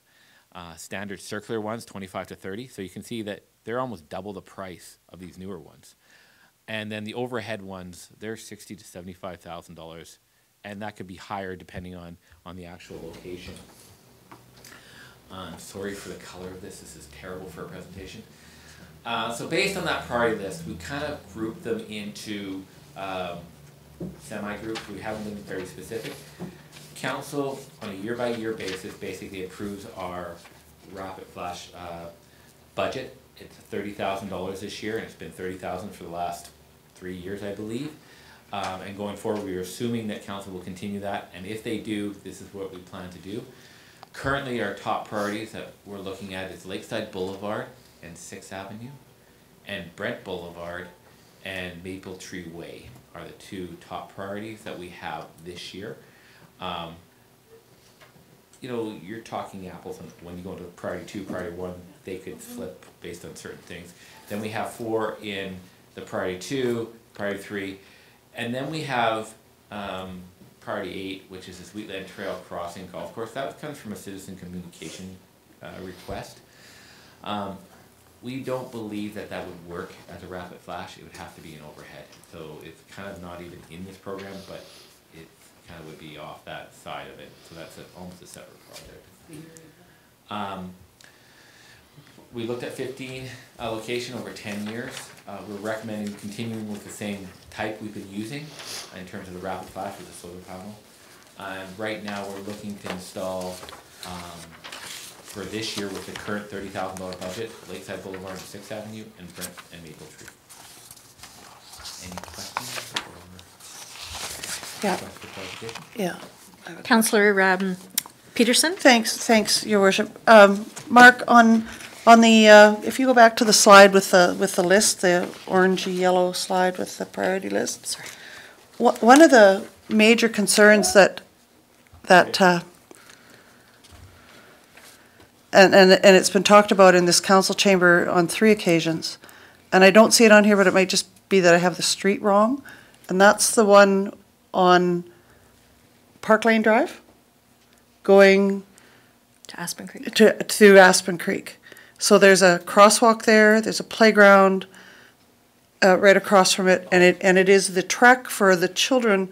I get a lot of the concerns I have come from the school, from the Catholic school, where the children cross behind Kinsman Park, and they cross up there, and I think there's a bus pickup as well, and we've had multiple complaints about that. Okay. And we did have a flashing light there for a while, and the residents and the parents said it was an amazing help We had one of our flashing lights there for a while. Okay. Are you talking by the ranch? North of the ranch, yes. Yeah. Park Lane, no, you're right. Park Lane at the canal, basically. Park Lane at Just- the canal, Just west yes, of the canal. Yeah, yeah. So there's a playground on the north side of the drive. So if you go north of the ranch and then north of, and east of Center Street, yeah, east of Thomas Drive. Through the four-way stop. Through the four-way stop. On your left. And then there's a crosswalk, and there's a This is playground. Center Street, yeah. Yeah, it is, yeah. It's on Center Street? No, it's on the Well, other no. side, it's on the east of side. Center Street. Yeah, the playground just through It's the. going into Aspen Creek. Through the four-way stop. So that's a major, major problem, because there's so many children crossing there. And we did have one of the flashing lights there. We can definitely add that to, I just would ask, that you have a look at it. The other question, because I think it would be, we've had major citizen communication on it. And the other one is the one, in priority 2, on the west side of Holy Cross School. Do you mean on the west side of Sacred Heart? They're the same, in the same building, but there's 2 different schools. So you're talking about by Marigold Library in that area? yeah, I believe so. Like, So you'd put a flashing light, where would it be? well, like, I think the, Second Street on the west side of Holy Cross would be in front of my house. This, yeah, that's the priority too. Because there's Yeah. already one in front of Holy Cross School. Sacred Heart is on the other side. So there's 2, there's a 4-way stop at the corner there, and then there's a 3-way stop at the other corner. The one that you're saying is there was a temporary one. He's saying that it's a permanent one by Kinsman Park. Well, Lakeside Boulevard and 6th is the one by the school. the Right. ones that, there's That's the the speed priority. ones, Yeah, and then there's yeah. the flashing light. This Yeah, is the flashing light. Yes, Those are the yes, ones, right? yeah. Yeah, So, okay. We can definitely add, what we'll do for the first one, we'll definitely add that to the list. Well, the Second And Street one, because of the 4-way stop, as you mentioned, may not be a priority. Right, because It's a there is- very busy street, but there is a 4-way and a 3-way, and because you have a lot of very good supervision by teachers Right. in that location, so it may not, although it is ridiculously busy. I don't know what your assessment would be, but. So the first one, we'll definitely add that to the criteria list and then run it through the same model and then we'll dump it into wherever it falls. What I'm hoping to come out tonight, we can adjust those and we will come up and these will update, obviously over time, based on development in the community and new schools open, the field house opening, and the new school over there, that may adjust pedestrian traffic, and we can adjust this list, but I think what we're trying to do this year is make sure that the first two. Craig needs me to tell him to, after tonight. Yeah, the what first to- 2 are go, yeah. Where we're they're putting, going. where we're spending the money this year. Yep. And then the next years, I wanna be able to come, when I come to, council for money for the budget, you understand it's gonna be one of these 4 items next year, right? And maybe you say, well, no, I actually wanna do all 3, and now we go 45, or you only wanna do 1 next year, that will give you some clarity on what you're making decisions. So to follow up, then, what you do need from us tonight is what has to happen this year, but the actual master plan could wait for an update. We could, I could take this master plan, I can then, if you want, you could accept it and say that you would like me to upgrade it, update it, and bring that back for information if you want. Thank you. Councillor Sobel? Sure, thanks. I like the program, and I'm just checking here. I think all we have to do is approve the concept tonight. I agree. And then work with it. take with it. But I do have a couple of other issues. One is, I really do hope we stay consistent in what kind of light we're using. I think it's really important. These flashing lights, that's a message that's going across, that it's a pedestrian crossing. So please do not go to a different type of pedestrian light. It's going to Working confuse so people. well. I would implore operations to make sure that they drive down a ways and have a look at where they're going to put this light. Because if you, for instance, George Freeman at Park Lane, that light is blocked by a pole until you get closer to it. So I think that's really important. Installation is very important. Third, much along the same lines as what Councillor Peterson was just talking about, my focus on this is basically these crosswalks where all these little kids are crossing big roads and there's a crosswalk, no stop signs, etc. And this was another one that was brought up continuously, and I'm kind of surprised it's not on here, and that's Centennial Drive and Maplewood Drive. That's a huge one. It's huge. That's a fast So road. long. And it's been brought up before, so I can send it to you if you want, but I'd really like to have a look at that one. I would appreciate council Yeah. sending me the actual location. I will. And then I will add that to Gladly. the model, and I'll get bylaw to go out there and actually, what we've done is we go out during school time. Yeah. And we actually count the number of kids crossing, and we count how many trucks go, and then we relative high, medium, low. So we Yeah. actually have a relative. Yeah, and my last comment would be, I'm a little disappointed that our traffic advisory committee has not been involved in this project, because I think it's smack dab in the middle of their area of responsibility. Thank you. Your Worship. Yes. Thank you. I believe council will need to pass a motion to extend the meeting, please. How late can we go? Till 10:30, Your Worship. Can I have a motion to extend the meeting, please? I move we extend the meeting to 10:30. Thank you. All in favor? Not really. It's carried. Just in addition to what Councillor Sobel has just said, I really believe consistency is key. I do see the effectiveness of all of these flashing lights in our community, but we don't want so many that people are going to ignore them either.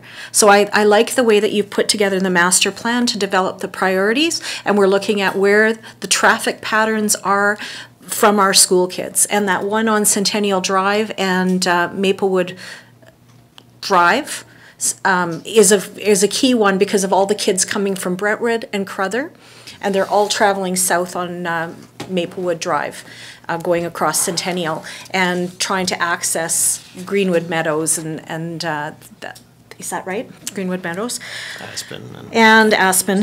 I really am impressed that you consulted with the bylaw officers, Mark. I think that was a really good call on your part to find out, because there are people on the streets. They're the ones that are out there.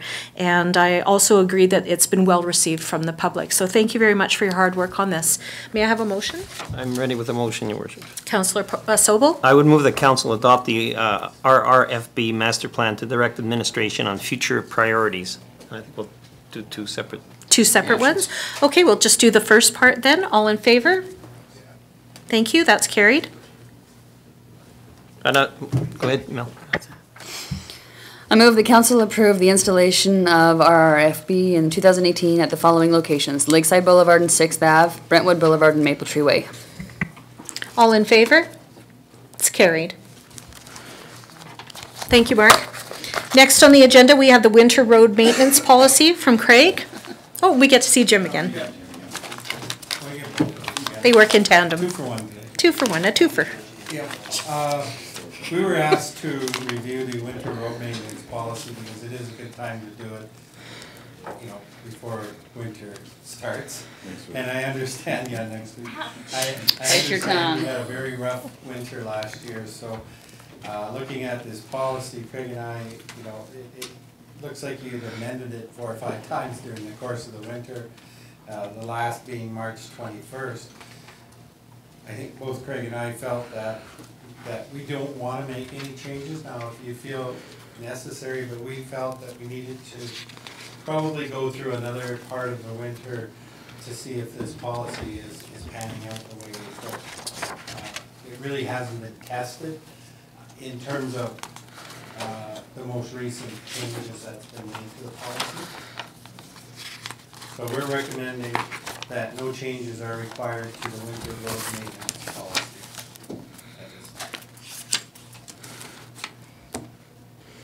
Any questions or comments on that?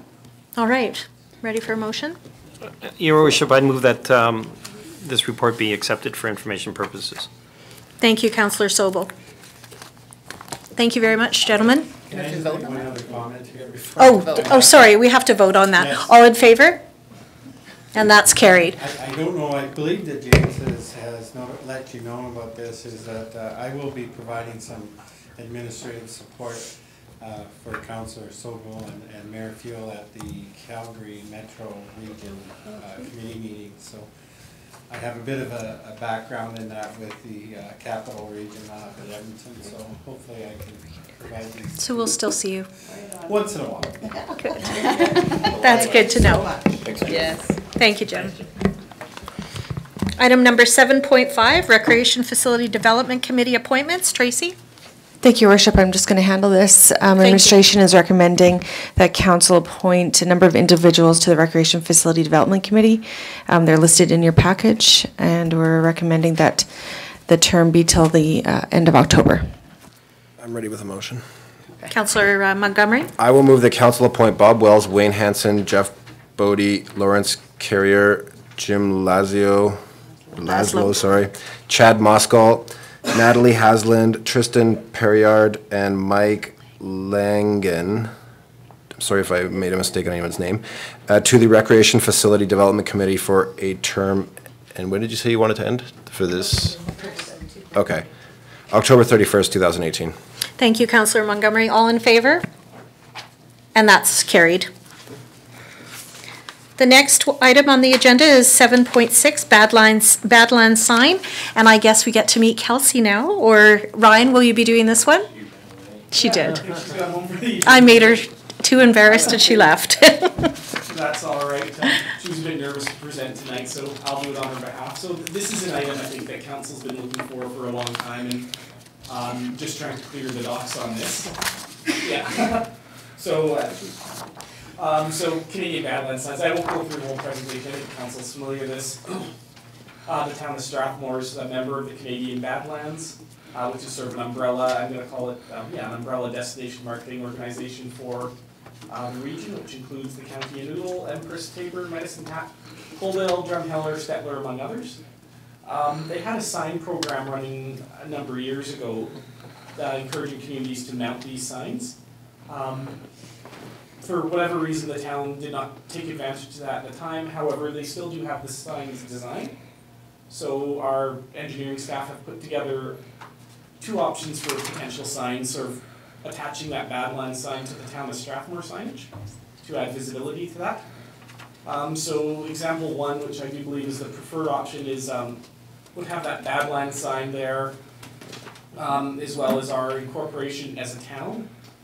So not as a village or anything, but when Strathmore became the town of Strathmore, and the population, which would be easily removed and switched on a periodic basis. Staff also put together a second option. However, the feel is this one, well, it gives more prominence to the Badlands, just isn't as readable. So staff recommendation of this is that, we go with option one and have these signs installed on signs coming in to town to just emphasize our part of Badlands. That sort of concludes everything. Thank you, Ryan. Councillor Peterson? Thank you, Your Worship. I really, really like our town sign, and I'm not sure that this is an enhancement. I wouldn't mind seeing it separate, like beside it, maybe, but I don't think it adds to our town sign at all. Can it go down? It's a bit too prominent, and I don't know if it's just the light. I really like our sign, and it's sort of, because of our sign, well, I like the Canadian Badlands one too. I just don't like them together. I'm agreeing. I don't know. I completely agree. But if many communities have set it separately from their signs.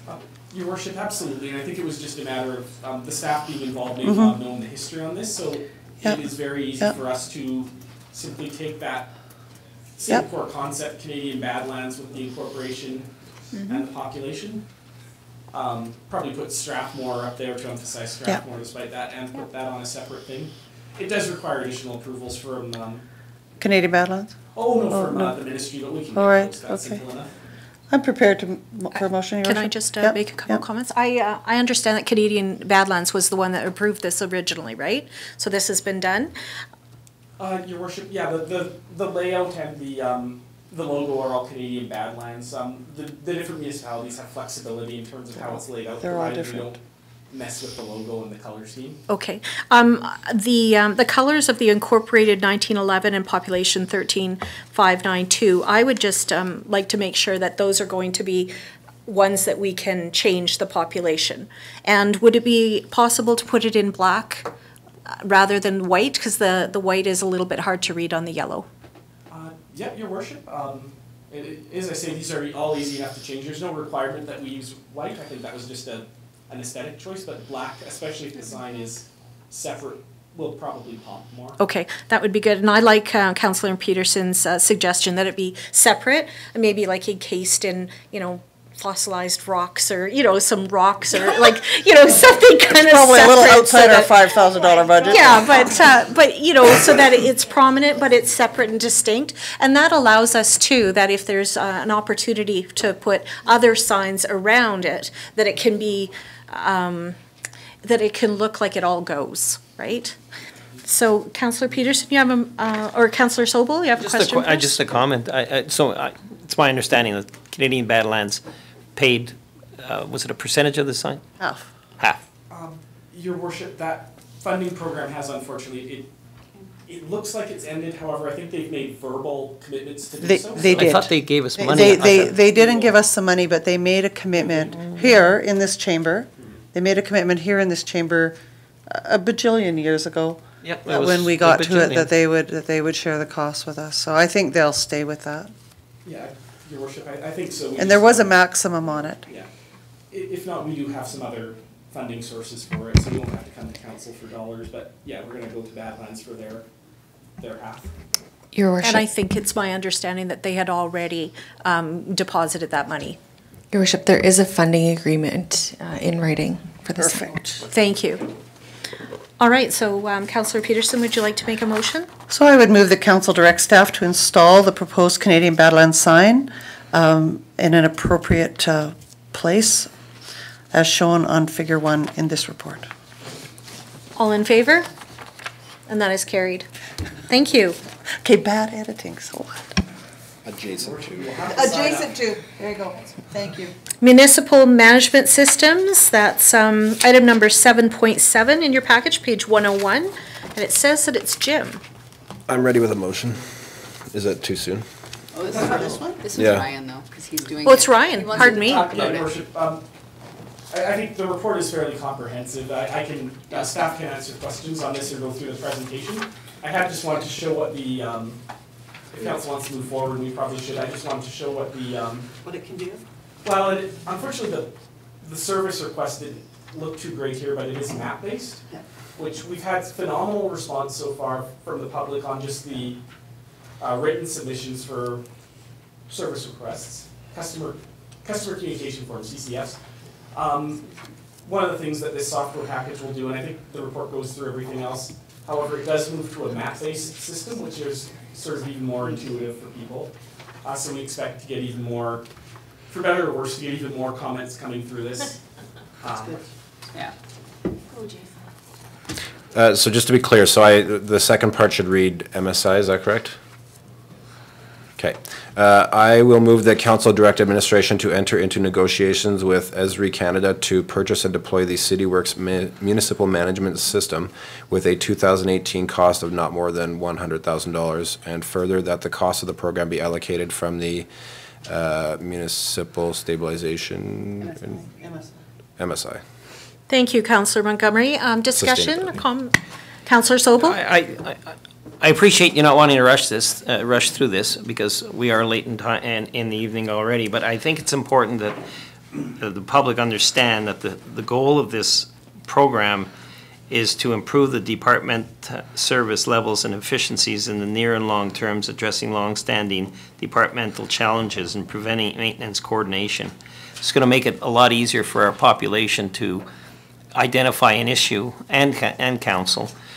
To identify issues in a much quicker way and to have them dealt with in a lot quicker way. So I'm very supportive of this. This is part and parcel of what we're all about, and I think this is a program that's long past due, so thank you. Thank you, Councillor Sobel. That's absolutely true. I'd like to echo your comments that the public is going to be very happy with this type of system. It moves us from a reactive way of reacting to problems within our community and identifying things and then operations going out and fixing them to a more proactive approach where we can look at problems within our community and when they were last dealt with, how it's going to be dealt with in the future, and have ongoing maintenance. So this is a really exciting thing for our town, and it allows our community to get involved with seeing how their town is being maintained. So thank you. We have a motion on the table, so I would like to just call for the vote. All in favor? And that is carried. Perfect. Thank you, Your Worship. And if I may beg the indulgence of council, I would just like to offer my own personal thanks to Jim Simpson for coming in the way he has and aiding in this transition. It's been challenging for me to wear as many hats as I have, and Jim has really just, I want to personally thank him for helping us get through that. So just want to offer my thanks to Jim for the past 2 months. Thank you, Jim.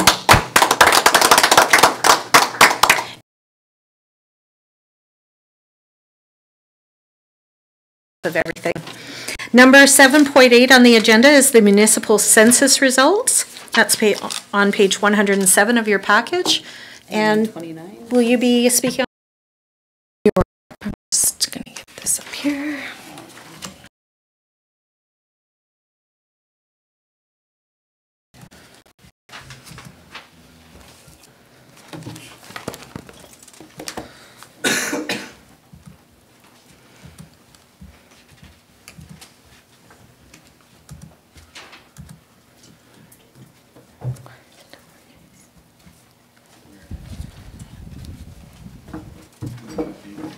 Are we having some technical issues? Sorry, Your Worship.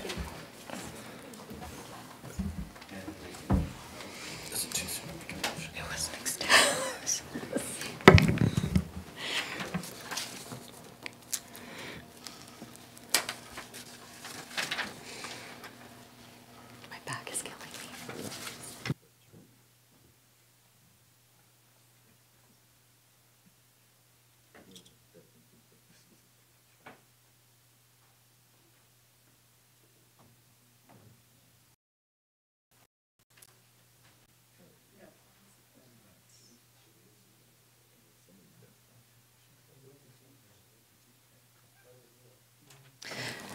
Ms. Swatsky, we've had a request to table this item for future. Is it just for information, or is it important to speak on it? There's going to be questions on this. Yeah. Sure. Okay, if council wants to postpone it.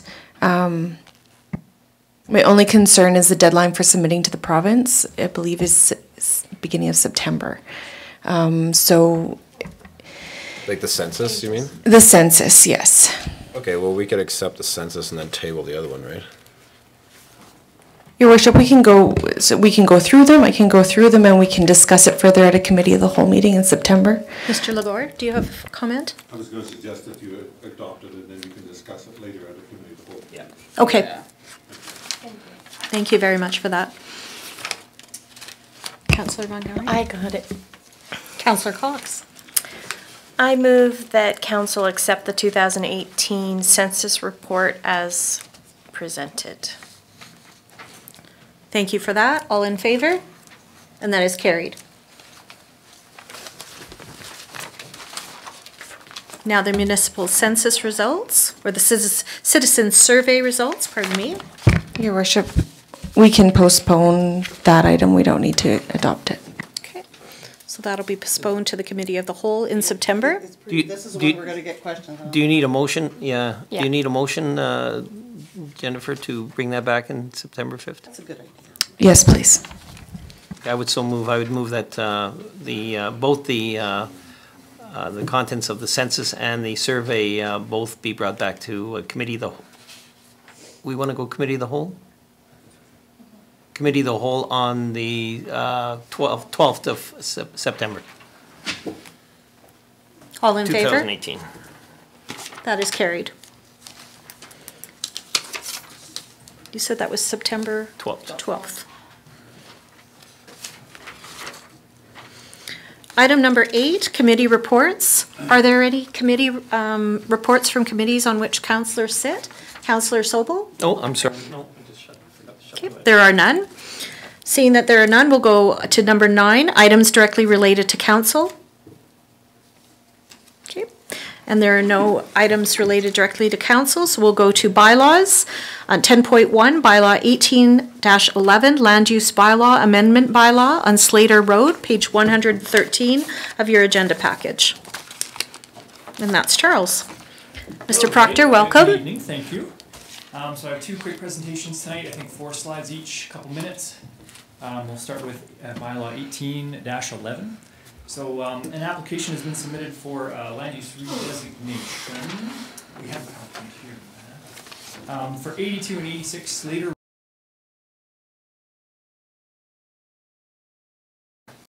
to go along with an auto body business. This is south of Highway 1 in Strathmore's industrial area. Currently, salvage yards are defined in the land use bylaw, but we've been taking them on a case-by-case basis as they come in. These are places where some heavier operations are occurring. Parts are taken and salvaged from vehicles, that kind of thing. We've proposed what's called a district overlay. It's site-specific zoning. This option allows us to have some control. We want to reduce the risk that this thing negatively affects properties, that kind of thing. As part of the district overlay, we've stated some following stuff about fencing.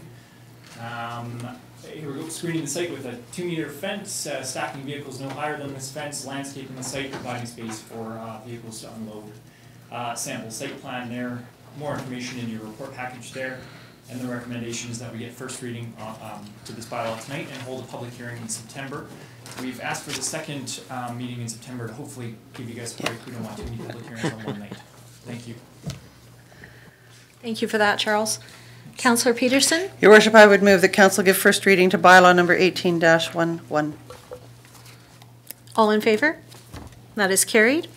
And I would move that, sorry. Councillor Peterson? I'm sorry. And I would move that council hold a public hearing for bylaw number 18-11 on September 19th, 2018.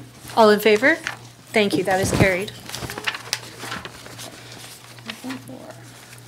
10.4, bylaw 1815, land use bylaw amendment bylaw of Edgefield, page 149 of your package.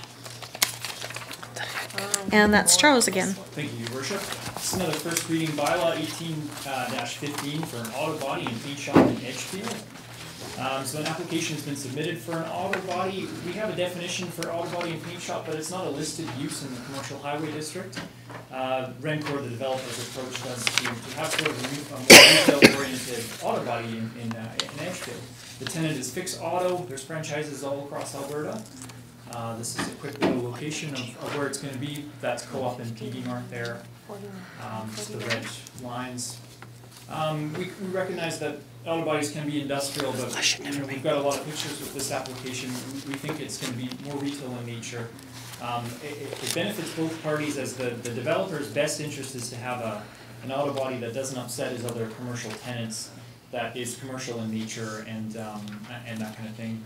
The lease is going to include things like auto bodies won't be able to be stored on site, that they'll be repaired inside but then stored elsewhere. We believe that this is relatively low risk application. It's going to be a strict lease with Rencor and the tenant, and strict conditions on a future development permit if council is in support of this application in September. And just some photos of what we can expect for this proposal. We think that this is highway commercial in nature and not industrial. Again, more information in your report there. So tonight we're just asking for first reading, and again, our public hearing set for that second meeting in September. Thank you very much. Thank you, Mr. Proctor. We have 2 questions. Councillor? No, I was just going to make a motion. Okay. Councillor Peterson? No, I'm sorry. Okay. Councillor Corbett, would you like to make a motion? I move that council give first reading to bylaw number 18-15. Okay. And you've heard the motion. There's no discussion on a first reading. All in favor? And that is carried. Councillor Corbeil? I move the council hold a public hearing for bylaw number 18-15 on September 19th, 2018. Thank you. All in favor? And that is carried. Thank you, Your Worship. Thank you very much. 10.6, 10.5, bylaw 18-16, borrowing bylaw of Edgefield Road, page 161 of your package.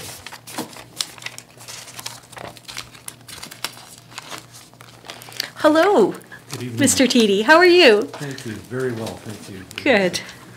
This bylaw is being brought forward to council to fund the Edgeview Road adjacent to the Strathmore Motor Products Sports Centre and School. It is anticipated that following first reading of this bylaw, that the bylaw will be advertised for 2 weeks as required, with the second and third reading of this bylaw in September. The loan will be a variable interest rate loan and will be repayable over 10 years. The debt utilization of the town of Strathmore at December 31st, 2017 was 31.5%, as we discussed prior. And the town is scheduled to repay $1,488,000 of the $12,170,000 that was outstanding at December 31st, 2017 during this year. Those are my comments. Thank you, Mr. Teedy. Councillor Montgomery? I'm ready with a motion. I will move that council give first reading to bylaw number 18-16, borrowing bylaw, Edgeview Road. Thank you very much. You've heard the motion. All in favor? And that is carried. Thank you, Mr. Teedy. Werner, I think you're up. We have bylaw 1816, borrowing our water bylaw, 10.6, page 165. Thank you, Your Worship. We made the changes as discussed at the last meeting, and I apologize if those two clauses went in there. Something happened between one draft and the other. And we also lost one of the schedules too, for some reason. I trust it's all there and it's satisfactory. Councillor Peterson?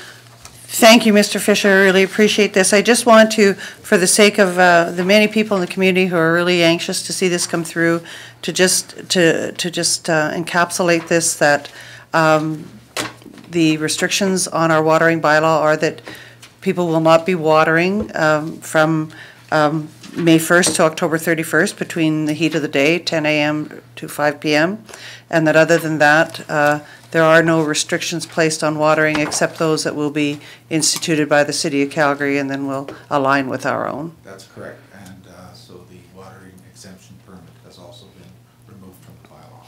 Thank you very much, Mr. Fisher. Really appreciate the tremendous amount of work you went to putting this together. I'm prepared anytime when questions are done too. Thank you for that. And I'd also like to just point out that there's been a consistent decrease in the number of usage of Strathmore residents. So we need to just do a shout out to the public and thank them as well for complying not only with the bylaws but being environmentally friendly and realizing that water is a very precious resource and that we're all trying to conserve for the future. Councillor Peterson. Oh, I'm sorry, Councillor Sobel. That's okay. I'm used to it. Oh. Oh, now I'm going to cry. Now I'm going to cry again, but for a different reason. All right, just two quick things. Thank you for this, for everything you've done on this. So I tried to specify it the last time we discussed this thing that there was an important, that with a change like this, it was important to include some kind of education, and I'm hoping that the town will take the responsibility for that and focus, in spite of the fact that we're relaxing the rules in regards to watering, that it's important that people understand that watering costs money and that you have to be smart about it, and we want to continue to reduce our water consumption or additional, I mean, we always have the option to bring back additional restrictions. Yeah, I think certainly one of the initiatives that I'm looking at, I mean, for the last 4 years when people ask what kind of landscape 41. we want, you say drought resistant and not tar. That's our go-to message on it. We think it's starting to work. It was in with the SCSS stuff at the very end. It was just misplaced. There was also a good PSA that came out in our last utility bill, and it talked about water usage in Strathmore, and I believe that came from our communications department. And the only other thing to assist the town with this, the Sustainability Committee, which, and Councillor Montgomery has done a lot of work on this, as well as other members of the committee. We've put together with council's permission, we've put together a short video that will be aired later this month, we hope. Should be done by the end of this month. That focuses on water issues and conservation. So everybody look forward to that. It's quite well done, if I do say so myself. We have an in-house radio voice that kicks. Good job. Kicks some good you. butt. Looking forward to that. Councillor Peterson? I would move that council give first reading to water utility bylaw number 18-06. All in favor? Carried. Councillor Corbeil? I move that council give second reading to water utility bylaw number 18-06. All in favor?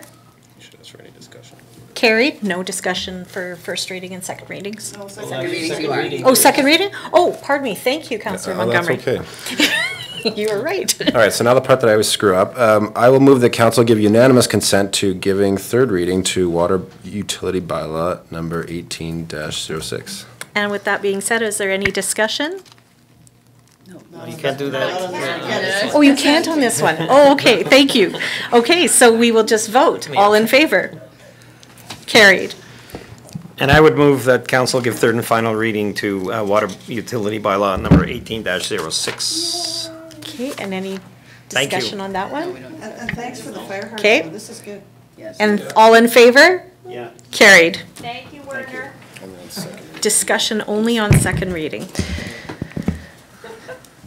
Okay, that is in the memory banks now. We can go on to item number 11, urgent business. Is there any urgent business, councillors? Yes. Or Ms. Watsky?